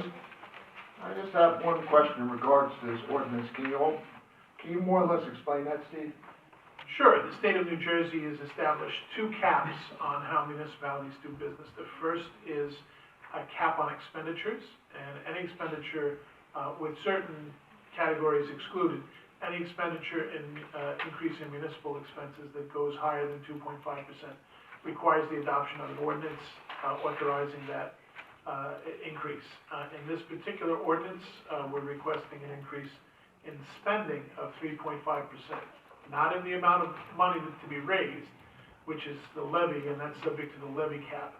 So we are not increasing taxes by 3.5%, but we are increasing the amount of money that we're spending by 3.5% because of a number of specific expenses that have gone up. Number one is the payment for our pensions has increased. Number two, we're renewing our garbage contract this year. And frankly, we've had a sweetheart deal for many years. It was such a good deal for us that the company doing it went bankrupt. So another company stepped in their shoes and assumed that contract, and they performed those services at the rates that were in that original proposal. But we fully expect a significant increase this year, and we budgeted for it. So we anticipate that we're going to spend 3.5% more money this year than we did last year. But this has nothing to do with the levy, which is the amount of money that we raise from taxpayers. We're using money from other sources to meet this expenditure crunch for the time being. Okay, well, will this still benefit the taxpayers of Keyport? Well, it's the cost of doing business. A 1 percentage point increase in spending is only $71,000. So everything goes up, okay? Contractual obligations, heat costs, energy costs. So we have to have some room for growth, and in this particular instance, there are a couple of outliers that have increased our spending faster than we'd like, but we need this ordinance to accommodate that increase. We need permission to make these expenditures. Okay. Well, hopefully in some way it will benefit the taxpayers, but. Sure. Thank you. Thank you, Mr. Graham. Anyone else? Motion to close. Second. All in favor? Aye. Have a motion to adopt the ordinance. Motion to adopt. Second. Have a roll call, please. Councilman Sheridan, Yes. Councilman Cooper, Yes. Councilman Good, Yes. Councilman Pataplia, Yes. Councilwoman McDermott. Yes. Have a motion authorizing the clerk to publish the Motion to ordinance as publish. adopted. Second. All in favor? Aye.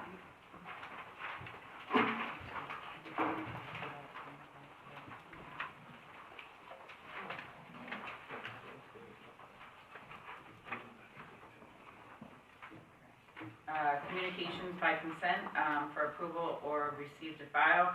We're looking at items number 1 through 14 since we separated out item 15. If anyone has any questions on them, then we can ask them at this time before moving forward to public comment portion.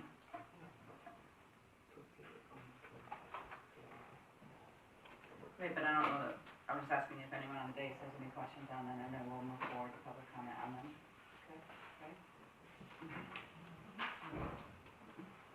Okay, so So then, can we open to public comment, for communications part of the agenda? Motion. All in favor? Aye. So this is for items 1 through 14 on communications on consent, and if anyone from the public has a question. Can I make a comment about number 9?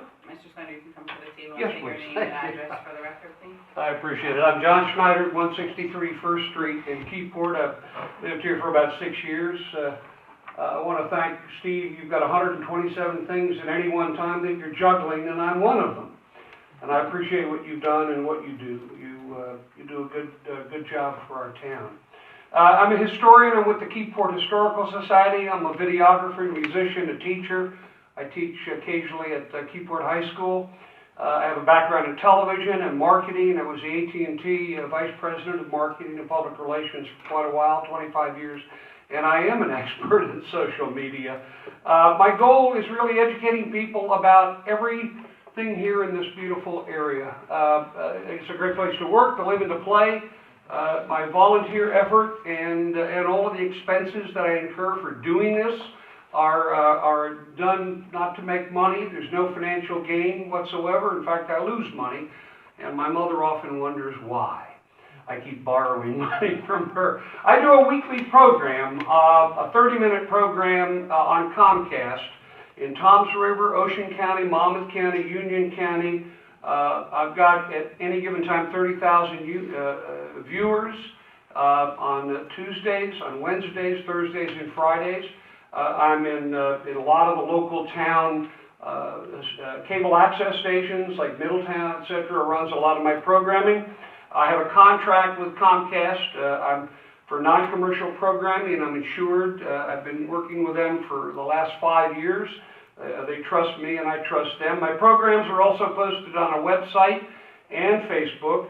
I have a lot of Facebook groups. I have some 70,000 members of all my Facebook groups. My largest is the Middletown Facebook group, which is about 24,000 members. I have Red Bank.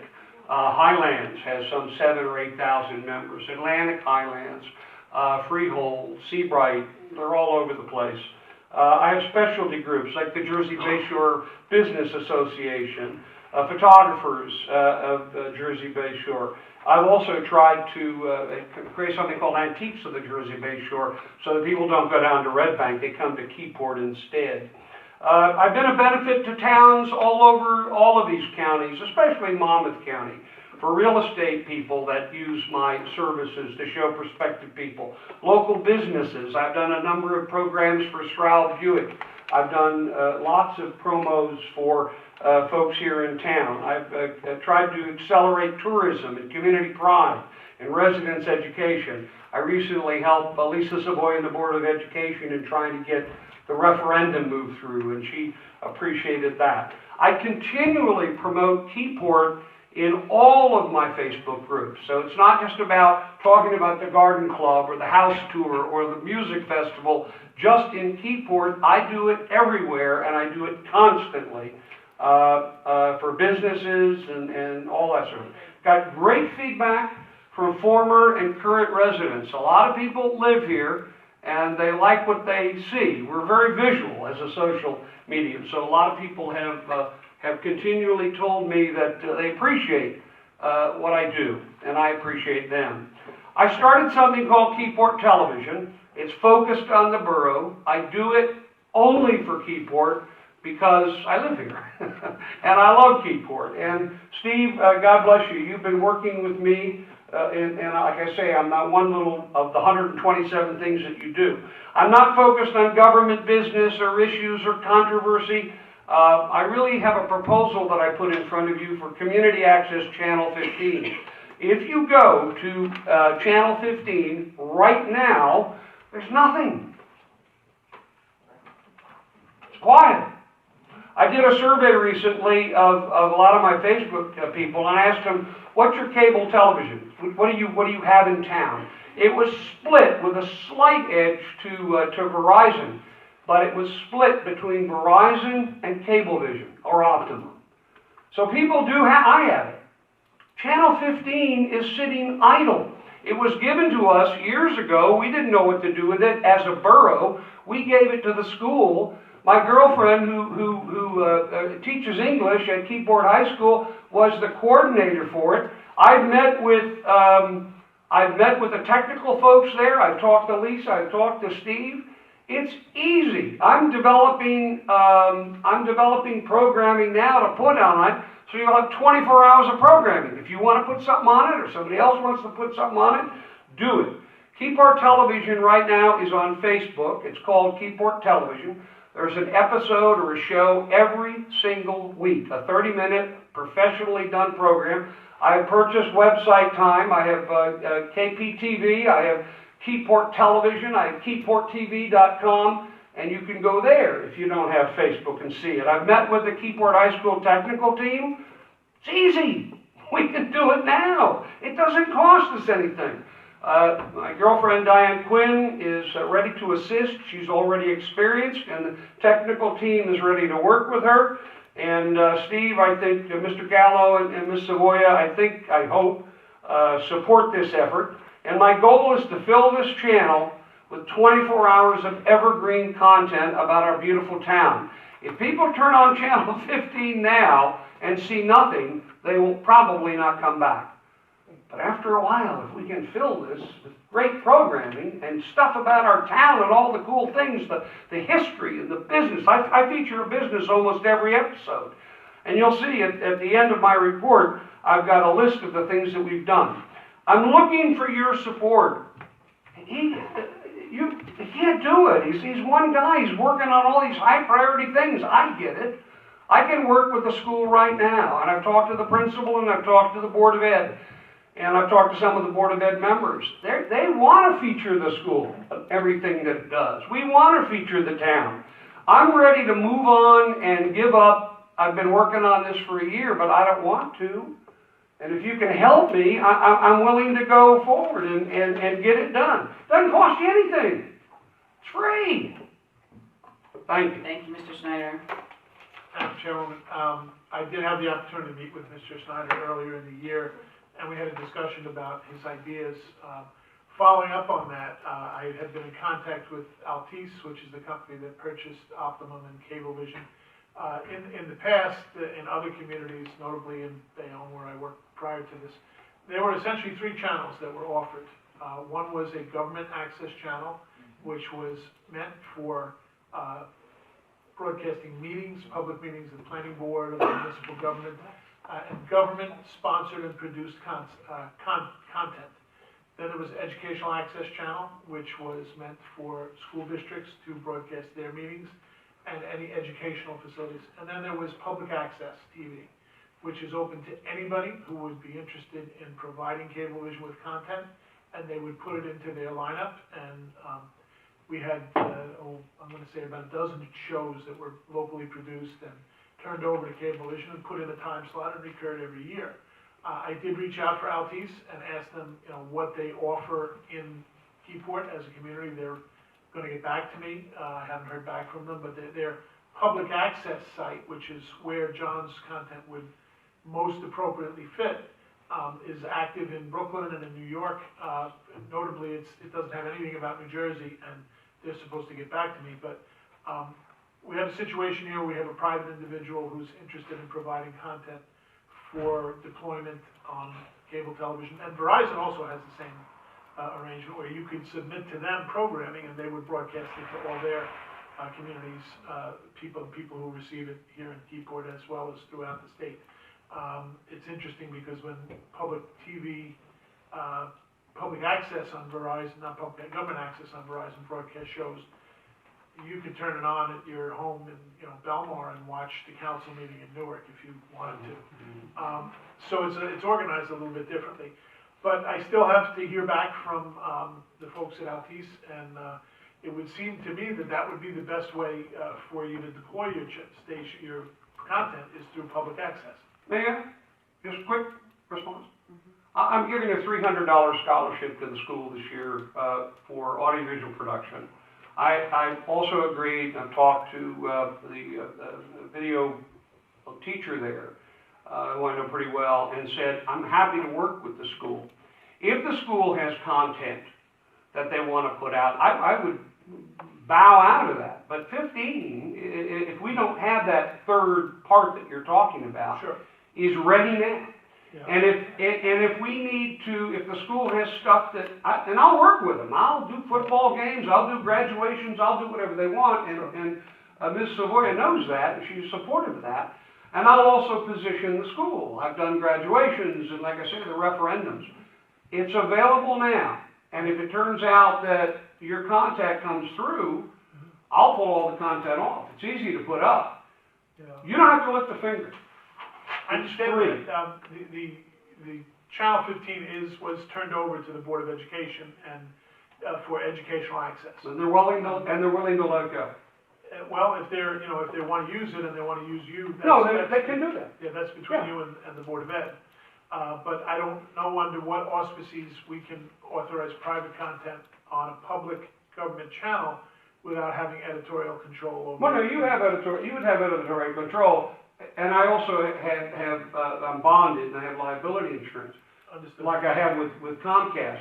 But what I would do, let me ask you, am I authorized then to go to the Board of Ed and ask for permission?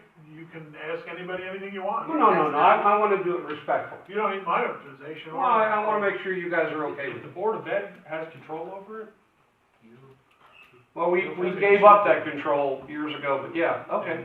then the Board of Ed. But you're not interested in pursuing that, except what you're pursuing with LTs. I have seen your shows, John. I think they're beneficial to the community. We haven't had any editorial control, and quite frankly, I don't know that we have the staff or the ability to exert any review or process or to, and originally when you and I talked, I asked you to submit to me the first 6 episodes and what you planned on doing, and I didn't receive anything. Well, I did, but I don't know why you didn't receive it. The other thing is too, just as the last point, anything that goes up, if somebody looks at it, you look at it and you go, oh, this is nuts. I signed a contract with Comcast. I would do the same thing with the borough. That says, here's what you can do, here's what you can't do. Right. And I've lived to that. I've been with Comcast for 5 years and I've never been in violation. I'm a man of integrity. You know, the problem with that is Comcast is a private company, so they have certain abilities to regulate what is said and what's not said. As a government body, we are much more restricted in terms of what we can tell people if we're opening up a public forum to say that, no, we don't like that, no, you shouldn't do that. It's called content discrimination, and we're really not able to do it. You know, one person's, oh, that's fine, is another person's, how dare you?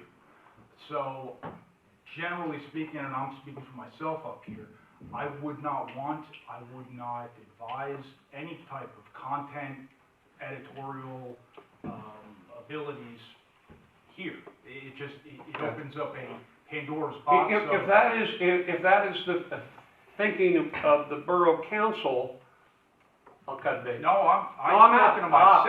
I'm talking to myself, but. No, but I whatever understand. it is. I understand. There's a certain amount of risk involved. One of the reasons I went through what I've been through, and you've seen some of the content I've produced 5 hours already.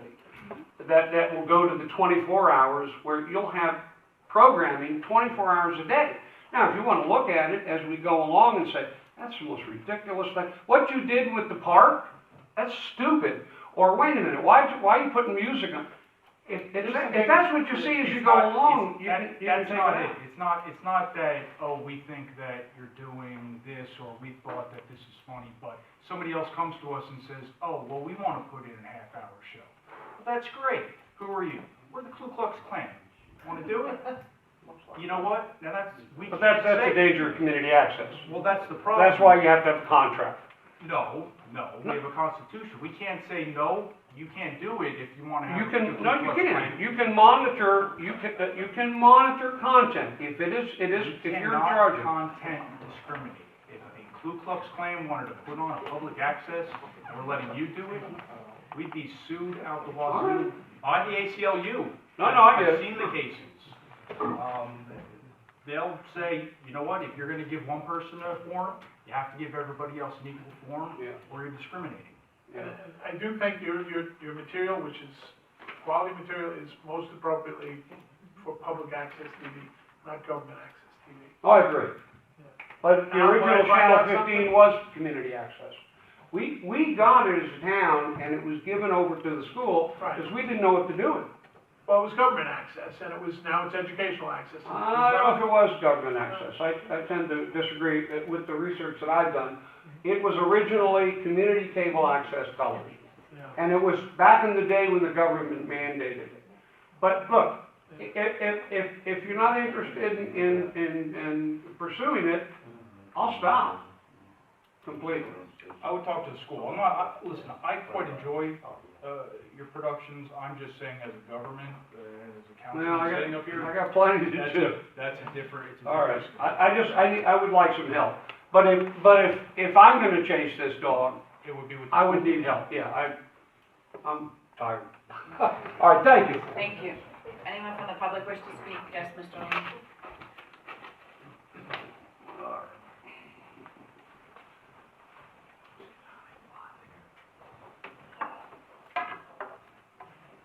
Michael Lane. On communication item 10, I was hoping to hear some discussion. This is an item where the Uptown Bar and Grill is requesting permission to park a food truck on borough parking spaces, and it appears to be in support of events at the Uptown Bar and Grill. I was really hoping to hear some discussion about how does this align with supporting businesses in town, especially in light of the fact that this food truck is not a tax-paying entity, and is competing with tax-paying businesses in town, and is competing with the hot dog vendor that you just approved tonight. Also, there's been a history of enforcement and control of consumption of liquor at this site over the years, relative to the permitted liquor license area.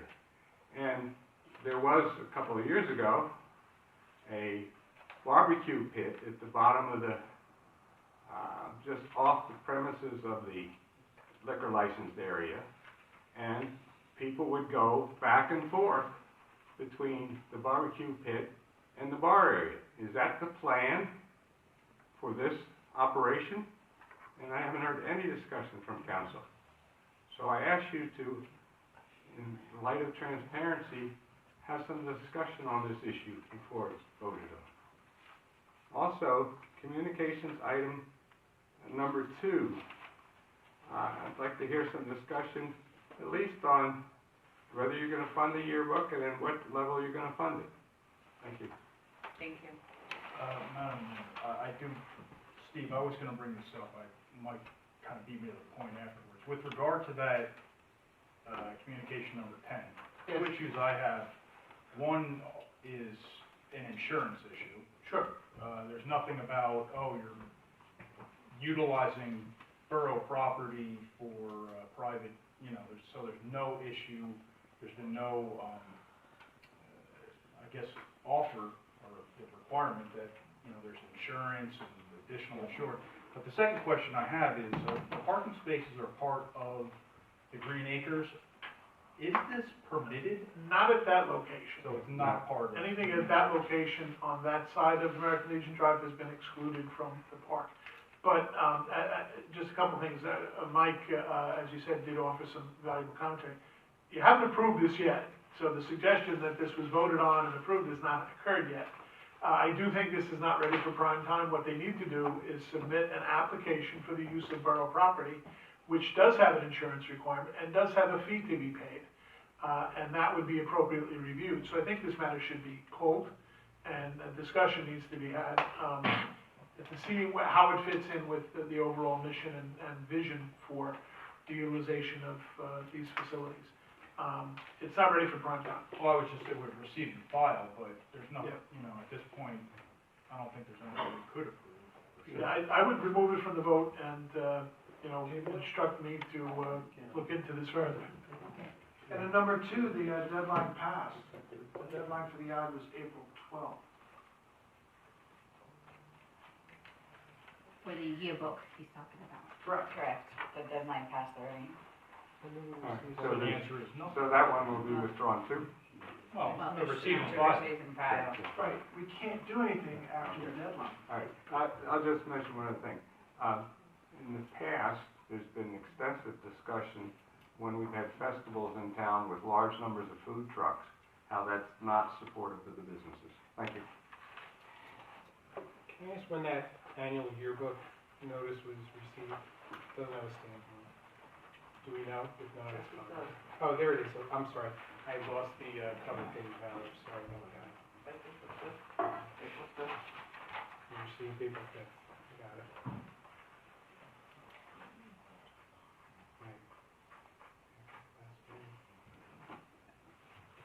I'd like to also point out that when we, unless there's further commentary from the dais, items 1, 2, 3, 4, 5, 6, 7, and 9 are, I believe, appropriate to receive and file, and items 8, 11, 12, 13, 14 are more of an approval base, and as Administrator Gallo indicated, number 10 should be pulled and tabled until the May 7th meeting.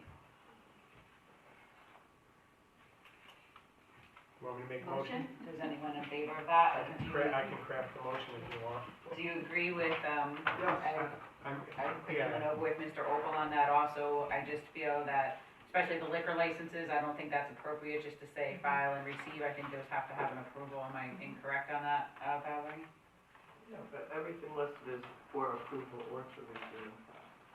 Yeah, but but then you get something like number 10, and so it says, are we receiving or filing it, or are we approving? So that's why I'm designating the, the one, so let me just go over that again. So, Dennis, you're gonna make that motion. Sure. If you are, so I have marked 1, 2, 3, 4, 5, 6, 7, and 9 as receive and file. Number 8, 11, 12, 13, and 14 as approval if that's what you so wish.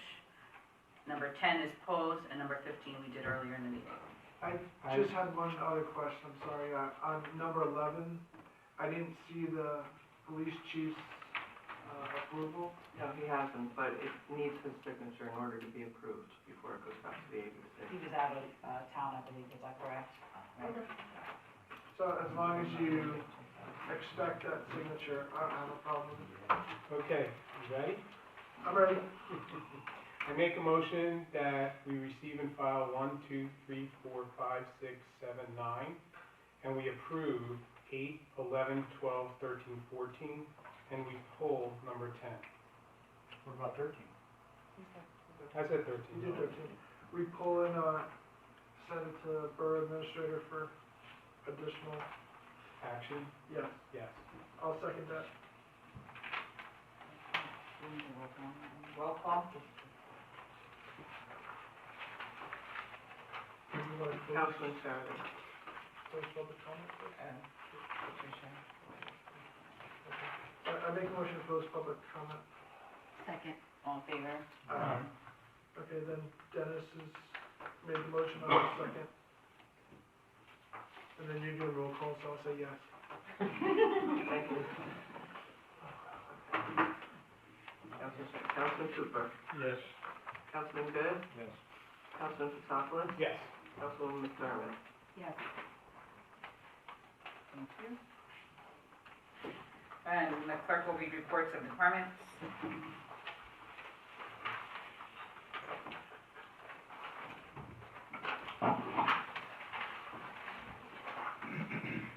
Number 1, we have the municipal clerk's report for March 2019. Number 2, we have the tax water sewer collector's report for March 2019. Number 3, we have the Board of Health treasurer's report for March 2019. Number 4 is the building department monthly report for March 2019.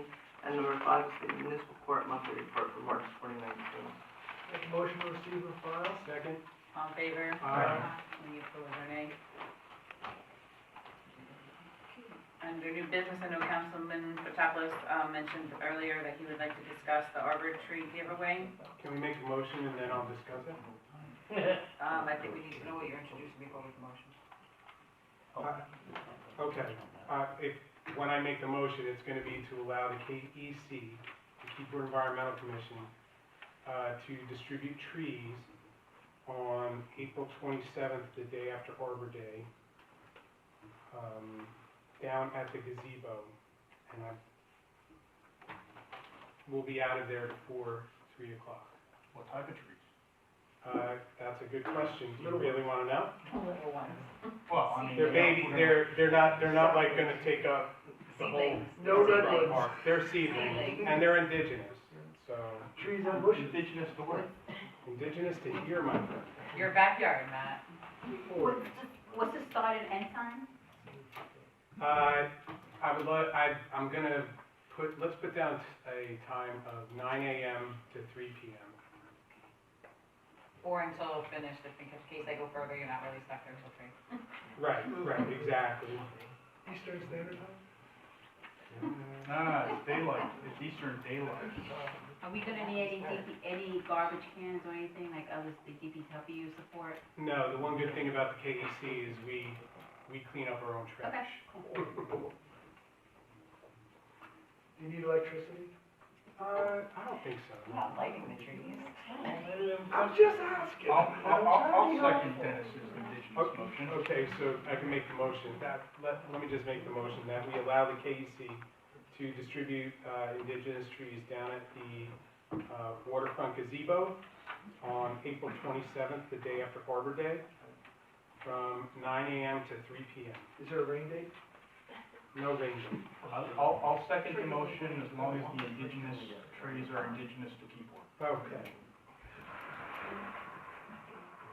Not to complicate matters further, but I do want to share my opinion that I personally do not believe that the Keyport Environmental Commission needs the council's permission to use the park. They are us, okay?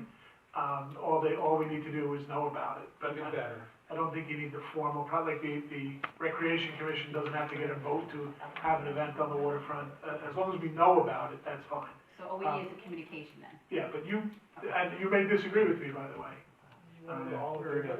We have a motion in a second, so. It can't hurt, you Yeah, know. and because it wasn't on the agenda, I kind of Sure. waited, so that way everyone agrees that it was, Yeah. for this one, we'll clean it up that way, Okay. if that's okay.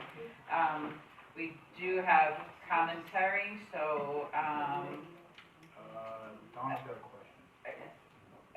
we have a motion and can we, Oh, you wanna? Yeah, Take a so motion. open it Open it up to questions. I'll make a we motion. have a motion and a second, so we can, have discussion on it.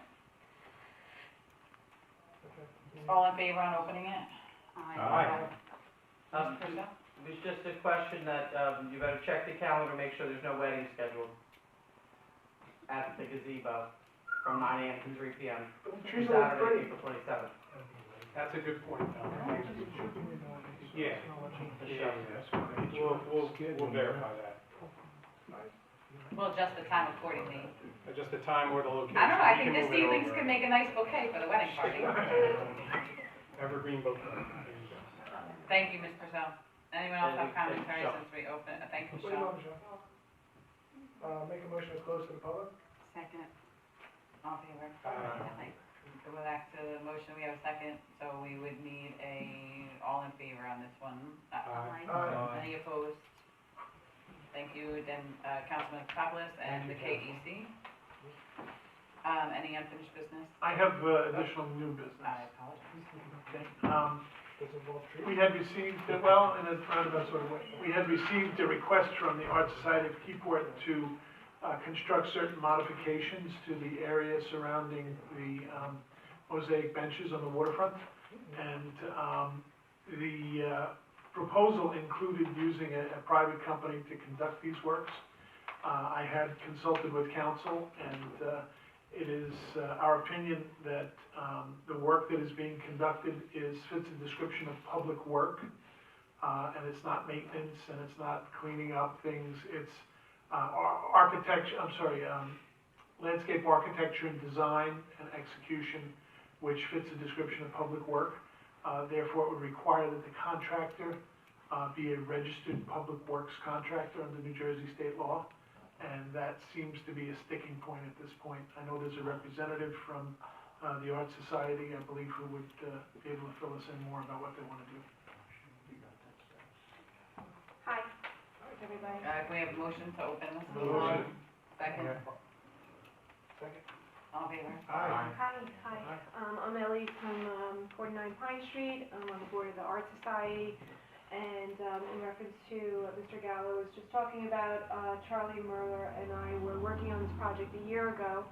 And Charlie had approached the borough and had got some level of permission to move forward with this project that the landscaping company Seagrass had proposed for us. Unfortunately, Charlie is sick and had to step down from the position as the president of the Art Society. And with that, there's not a lot of communication going on, so I do not have the letter of approval. So that's when I approached Mr. Gallo on readdressing the situation. So upon Mr. Gallo telling me that I would need a company that had a public works license, at the same time that they had a meeting with the garden club, who we do collaborate with things at times around the town. So from what I understand, the garden club is relinquishing 5 of the flower pots around the town. I guess they are trying to cut back on what they're planting around the town. And they had a meeting with Scott Hicks, who was asked to store those pots. And it was brought to his attention also that the Art Society might be interested in the pots if we were allowed to put them around the sculptures down on the waterfront. So I did go back to the board of the Art Society, and we had allocated money to pay for the landscaping to basically finish and soften the look of the sculptures so it is more inviting when you come down the hill and look at the beautiful sculptures.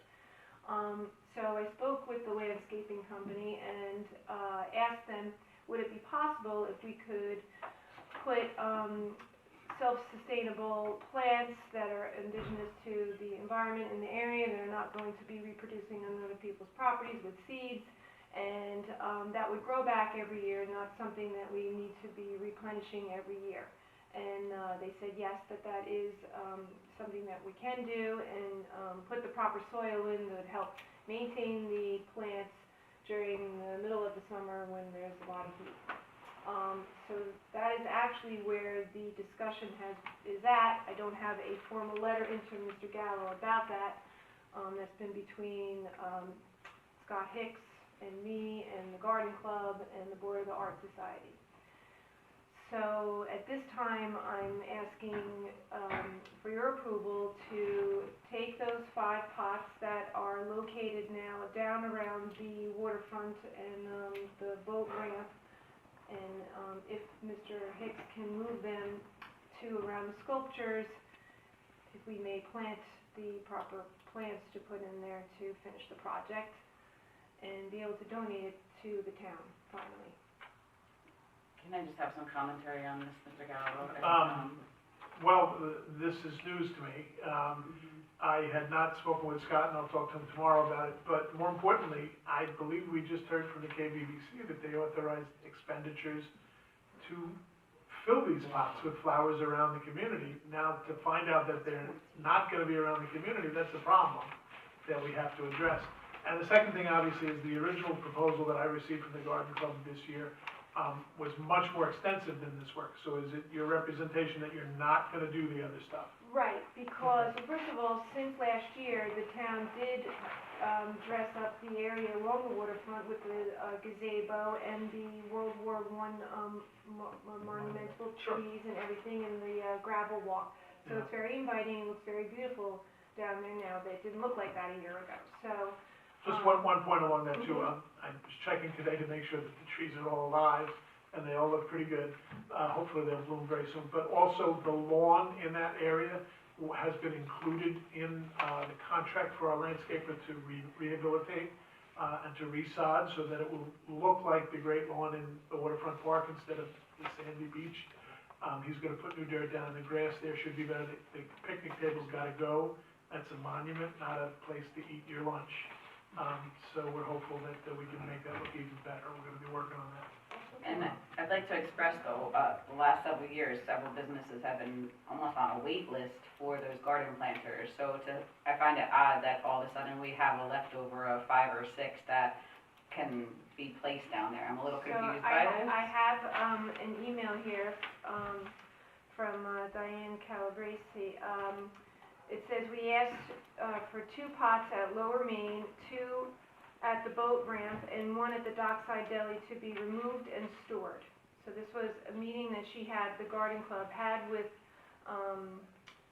Scott Hicks, and she was letting me know that it would, they were not allowed to move the very large pot. We were also wondering if we could have the large pot. This was a year ago, so he said that's just not happening. Those large pots are way too big to move. But they were letting me know, since they heard that we were trying to finish up the sculptures, that they had asked to have these 5 pots stored, that maybe we might be able to, as the Art Society, put them around the sculpture to finish the project. Acquiring pots is not a big deal if that's the issue, but I need to talk with, because we had a meeting with Nerai, and the representation that I understood was that everybody, that all the pots were adopted by businesses who were gonna take care of them this year. And there may be some, I think they did mention the Dockside as one that was an orphan pot, but I have to talk to Scott, I gotta talk to Nerai, and let's get to the bottom of this. If indeed those are gonna stay in the community, then we can acquire additional pots to use down there. It's not a big deal. I'm also a little concerned about putting pots down there just because it's such a hectic corner already, and to have a line of sight issue, I don't know that I'm in favor of pots being down there. I think it's also going to take away from the benches, because when you come down the hill, all the time and effort that went into the benches could now be blocked by the pots. We were not considering putting them in front of the pots. We were kind of accenting around the pots, so as you come down the hill, it just softens the look of accenting the pots. It's a busy corner, there's a lot of stuff there. We should probably move the older bike rack somewhere else. The line bikes could probably be deployed somewhere else, close by, but not right in the area. There's a few things that we could do to spruce it up. Yeah, the blue outhouses aren't very attractive either. That's been moved already, okay? Oh, good. Yeah, it's on the other side of the parking lot. And also, I think I just want to go on record that that is not an Art Society piece of property. That is a borough piece of property that originally was a trailer for the boat ramp, for boat ramp access, which existed way before the Art Society came in and did anything on that property. Okay. They had the mosaic walls there because they didn't like the look of the tiles. Obviously, Sandy took that away, and then they came forward to the council and told the council that they were going to build benches. So the benches are beautiful, but it is not the property of the Art Society. I just want to make that. I know you're not. I just want to go on record on that, because there are some people in the community that believe that, you know, when they put the boathouse there, that they should have gotten permission from the Art Society. I'm not saying that's your stance, but that is not the case. It is all borough property down there, and it does not belong to the Art Society, it doesn't belong to the Harbor Commission, it belongs to the borough of Keyport as a whole. So I understand that that's a central spot when everyone comes down the hill and everyone wants it to look great, but it's not one person's entity. So again, I know you're not saying that it's on your behalf, but I just want to clarify that, because that's been a confusion for the last couple of years. Okay, so our ultimate goal, because the mosaics are finished, our ultimate goal was to just add a little of the accent of the greenery with some natural sea grasses, kind of give it nice movement and everything, to just soften the look, add a little character more to the mosaics, and enhance the rest of the property. And then we were planning at the time to have a celebration and donate it over to the town.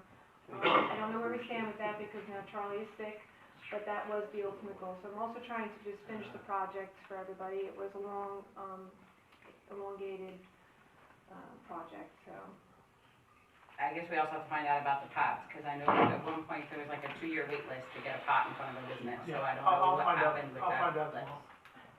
So we'll be in touch. Okay, I could forward you that email that I received from the garden club, so That'd be you could helpful. have actual, Helpful. okay, Thank you. perfect. Thank you very much for your Thank time. you. I hope Charlie gets better. That's absolutely true. Absolutely. I don't know about that, but thank you.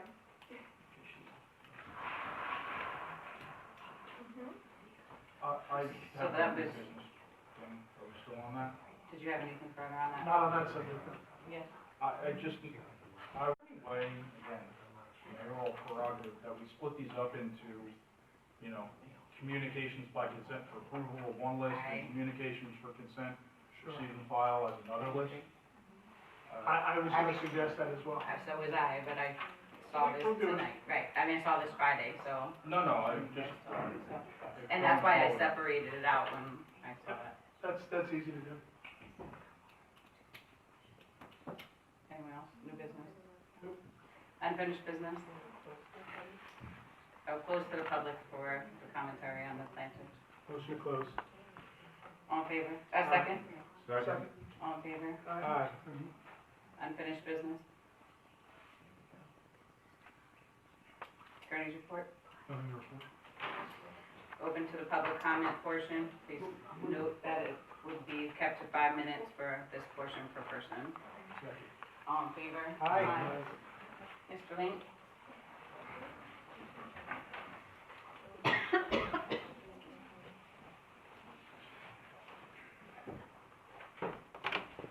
Michael Lane, just with my eyesight, I can't see if you have a timer or anything.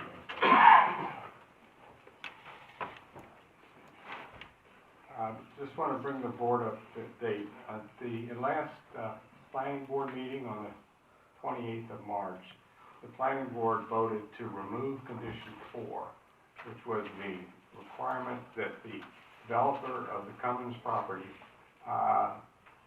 grant the borough an easement.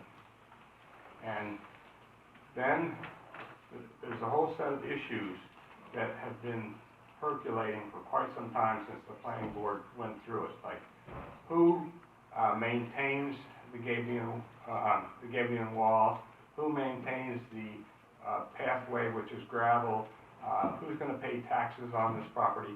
At the planning board meeting, an unscheduled item was the removal of this condition. It wasn't on the agenda. And there was an extensive 44-page report put together by Giordano, Heller, and such and such. And basically said that the proposal is that the New Jersey NJDEP take over responsibility for that area, lot 26.01, which runs from West Front Street around De Beers. And then in the statement, and I'm going to send all members of the council a copy of this, because it's kind of concerning, is that it says that if, the statement was that, well, the homeowners association is going to take care of paying the taxes, maintaining the property, security, et cetera, but the homeowners association charter doesn't exist, so there wasn't any way to review it at the planning board meeting. I found that as a real concern, and I objected to that. Then on top of that, this homeowners association has to be part of the deed, and before any construction can take place, the deed's got to be filed with the county. But what's concerning is that in the proposal with NJDEP, it states that if the homeowners association, which is if the grantor, fails to pay the taxes, maintain the property, etc., NJDEP is going to take over the property. I think that the council really needs to look at this and get their antenna up on this issue. I have a question regarding this, if you're done, Mr. Lane. No, go ahead. Can you stop the timer? Manhattan Council, is there any reason why that didn't have to be noticed? I'm, with all due respect to Mr. Lane, I'm not sure that the interpretation of what happened actually occurred. In New Jersey, the DEP has a requirement of public access. That's just a requirement. They're not taking over that easement. That .01 lot is, my understanding, is going to be part of the homeowners association. So the homeowners association is going to take care of that, and if there's an issue with regard to the Gabion wall collapsing or anything, it's a homeowners association issue that they're going to have to deal with. And enforcement mechanism is that the homeowners association and thereby the lot owners, well, they're putting their properties on the hook. So I guess if the DEP comes in and fixes something, well, then they're gonna put a lien. But I don't remember anything about taking over. If you, in this report, I'm it was not, put the together. report, I'm not arguing that the report wasn't submitted. No. It's an attorney's letter. The report is 44 pages long. It has Exhibit E in it, and Exhibit E states very clearly what will happen if the grantor fails to pay taxes or maintains the property, and that it will go to the NJDP will take action to take the property. And that's why. Why would a failure to pay municipal taxes have the DEP step in? I'm just telling you what's in, that's why I will copy all of you this document and ask you to look at it. Now, and the key thing to look at is the last page in the document. And so I'm asking you to be aware. And I'm also very concerned that this item was not available, and this memo was not available until the 26th of March, and the planning board meeting was on the 28th. So there was no public access to the document, and there was no notice in the agenda that this condition was going to be considered and voted on. And I think that's a violation. That was my question, Matt, is that on the up and up? Did they not have to notice that they were gonna do this? I believe that it was on the agenda. It was on the agenda that was put up before the planning board, that was going to be a request to modify condition 4 because of the actions of, or the inactions of this council. And if the resolution is modified, does it not require? That was, if I'm recalling, that the council's, planning board council's opinion was, it was on the agenda. So the notice requirements were complied with. Okay. There were two different agendas. The agenda that I asked for 7 days before the meeting does not have it on it. I agree with you. The agenda that was available at the meeting, the night of the meeting, had it on. So there was no way for the public to know. I believe that the agenda, again, I'm going by memory here, was published a couple of days before. That was my understanding. Well, I'm not saying, I agree with you, it wasn't 7 days. It wasn't 10 days. It doesn't have to be 10, but, it was not 7 days, and I know it was a couple days beforehand. I don't know that we have legal standing to change over something that happened at the planning board, do we? Well, I'm asking I'm asking. the borough attorney That's what I'm to asking him. give his insights. We can't turn over something that happened, that the planning board's its own operating government entity. We can't object to what they already did a month ago, can we? You can object, but there's no mechanism in place for the borough council to take action as a board, as the borough council to change something. As was referenced previously, the borough council declined to take action with respect to the former condition 4 that, based on Mr. Lane's representation, was removed at the last planning board hearing. That was the subject of multiple discussions in closed session with council, whether or not to take action. The borough wasn't, the planning board cannot require the borough council to take action, so the borough, and we advised council for the developer or the owner of the property, the borough council will not be taking action to accept that right of way. So, and based on what Mr. Lane is saying, that condition 4 was removed from their approval. At this time, through council action, no, there's nothing that the borough council can do with respect to a planning board approval.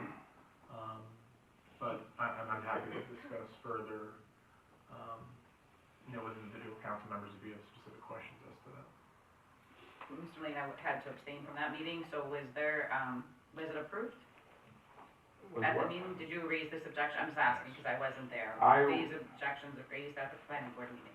I brought up the issue that it was not on the agenda that I got 7 days before the meeting. And it wasn't on the agenda until that night. It's the only awareness I have. And there was no opportunity to get access to the 44-page document that was presented by the attorney. And, Madam Chairwoman, question for council, is there an estoppel period?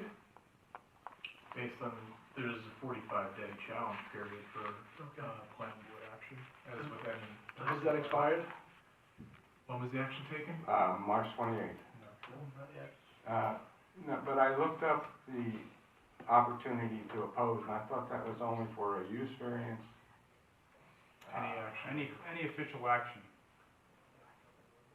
So that I would write a letter to the council? No, you'd file a complaint in Superior Court, prerogative right. No, I'm not gonna do that. I don't have that skill level.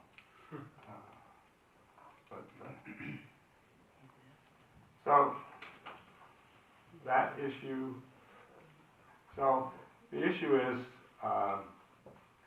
the planning board, at the time they approved this, there was no definition of the homeowners association, no definition of the process for managing the gaping wall. And as I say, I'll send you this report, Exhibit E, which is page 44, that says if the homeowners, or if the grantor, who is reported in the homeowners association, defaults, then it becomes a NJDEP issue. Thank you for bringing that to my attention. All right, thank you. Mr. Graham?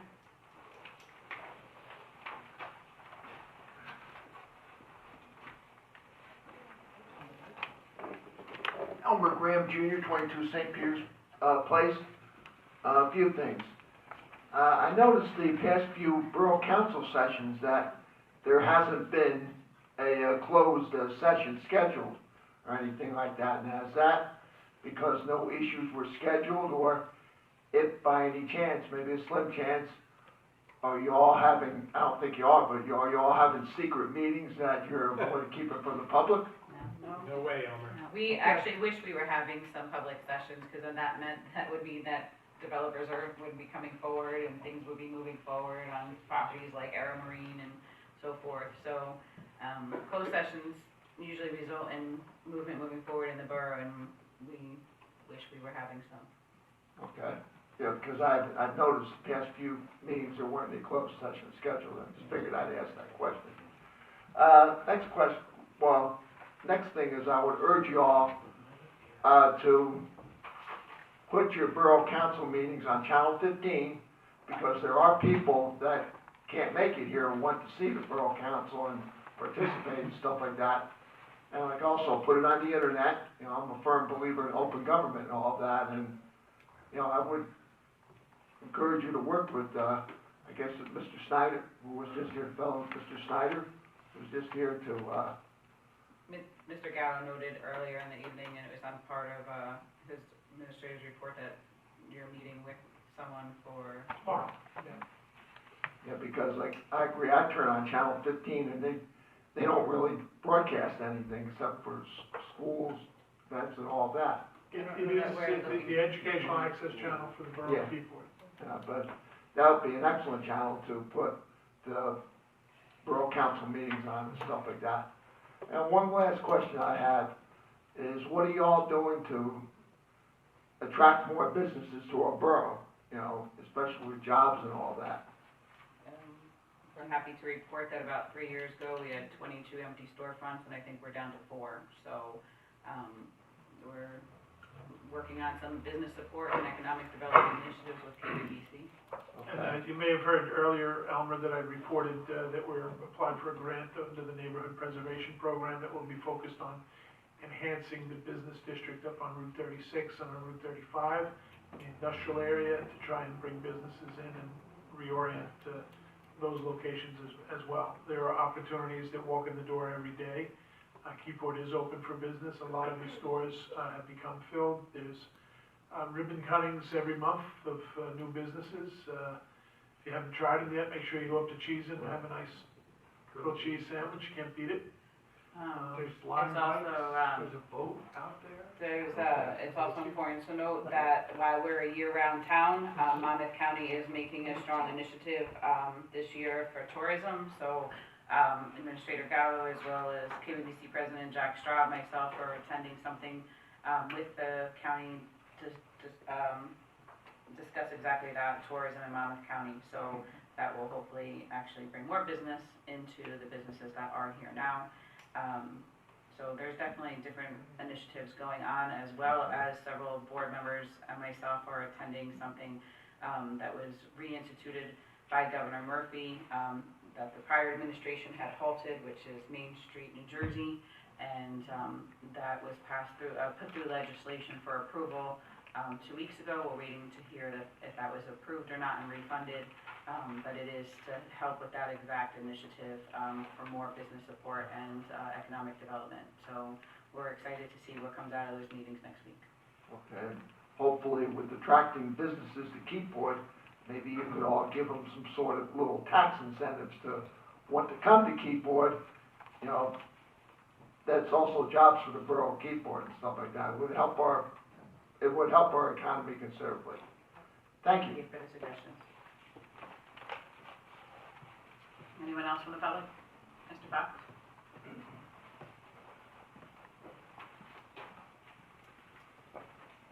Daniel Fox, 40 Church Street. I have a couple questions. One about the bus, naming our bus. We're only letting the high-rises name the bus, not anybody over 60 that pays taxes in town. I believe the senior center took an initiative on that. I don't believe that it was only the high rises. No, the only, I didn't get a letter in the mail from the borough for my mother, who's over 60. Only was dropped off to the high-rises in the senior center. So if you don't belong to the senior center, What letter? or the high-rise, live in the high-rises, What letter? A well, survey? you guys sent out a letter to everybody in the high-rises to name your bus. And gave them 3 options. That was just a survey. No, it's a name the bus, gave 3 names, Right. or name it, Right. whatever you want, but you only gave the people that are in the high-rises the ability to do that, or if they belong to the senior center. Do you have a name for the bus? No, I'm just saying why only 3 buildings out of all the residents in town get to decide something. I think it was the community of the senior center, which is who has been serving on the bus committee, so, as well as a resident from Bethany Manor and a resident from, Right, we have liaisons. right, so that's where the flyers probably got distributed, because they didn't pay for postage for the flyers. So, if the 2 high rises agreed to put them in the mailboxes, then that's how they got disseminated, and they weren't postage. And, other question, how many people work in our tax office full-time? What do you mean by the tax office? Because Where we just hired a clerk to work in, how many full-time employees are in there? The finance, department has 3 full-time employees. Yeah, and the reason for the additional, I'm sorry, was I? I said, doesn't that include a shared service one? No, the 3 full-time employees. We, at the beginning of the work, we split, our tax collector. Right, I remember that. We have the shared service, so while she is in Tinton Falls, we need somebody. So she's substituting for her absence time? Not really. There's gotta be a period where, correct me if I'm wrong here, Steve, but period of time where during, I think it's the lunch hour, it's like a 10 to 3. Sure. Where somebody has to man the front desk to collect the payments, so it's not. Yes, so this person would cover, lunch periods, So gaps in it's more of a employment that we need fill-in, to fill in. a part-time part than a hire, And just because Kerry's not there all the time now. And the other aspect is that we're trying to streamline more processes, like Administrator Gallo pointed out, that we're offering more recreation opportunities. So for people that are going to be paying for them, they have to come upstairs to the payment window in order to initiate that, as well as ball field rentals, and different structures that we were realizing we didn't really have enough opportunity upstairs for those payments to be taken upstairs. Thank you. And one more point, in addition, there's also what we call succession planning. So this person would, once they're part-time, if they continue succeeding forward, and opportunities arise, potentially they get offered full-time as opportunity get, individuals retire. So there's also succession planning that's occurring with this initiative. And I don't know which council person handles like the brush pickup. When is that gonna happen this year? You know? The brush? The leave and quick branches? branches and leaves and. There was a correction. There was, it's Here's a on, flyer. It's right here. Yeah, it's like, it wasn't on the website it's tonight. on or- the website. If there was a corrected, update Yeah, on but the there was some website. confusion on Right, what was on there originally and what the borough was saying when you called and. Right, the You're trying to figure out recycling what the- center takes them too, on Saturday mornings. Right, but I was just wondering when they're gonna pick up curbside. Right, it's on the, It says April For what? 27th and May 25th in this flyer. On the addendum.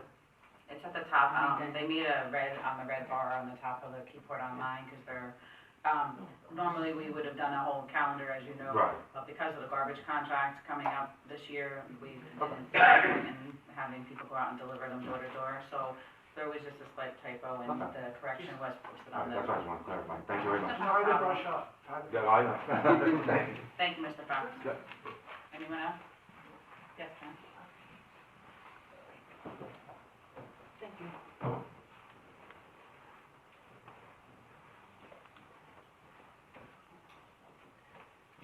In the west part, HOV Avenue in Keyport.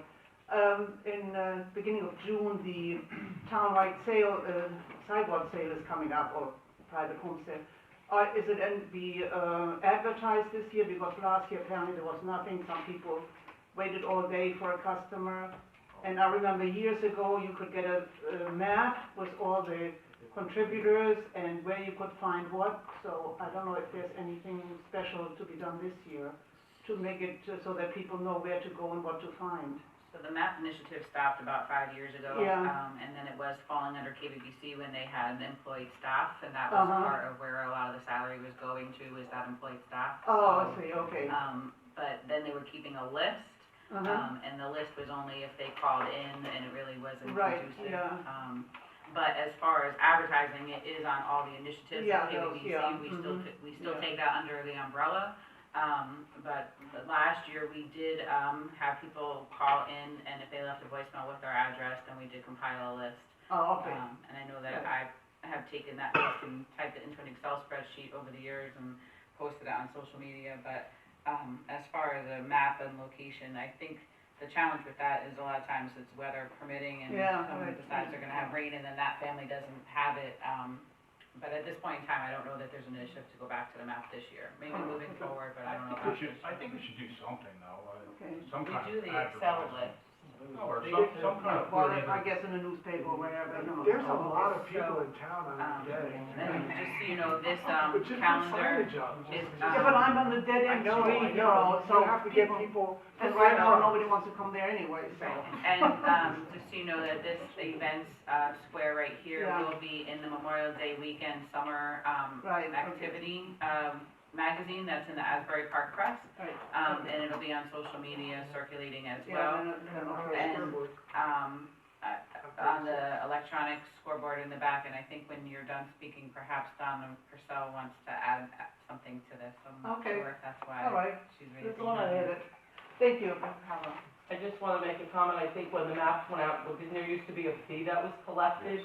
You had to sign up, you had to pay a fee, and then they would put you on the map and all that, and then, am I correct? There was a fee At one involved. point there was, yeah.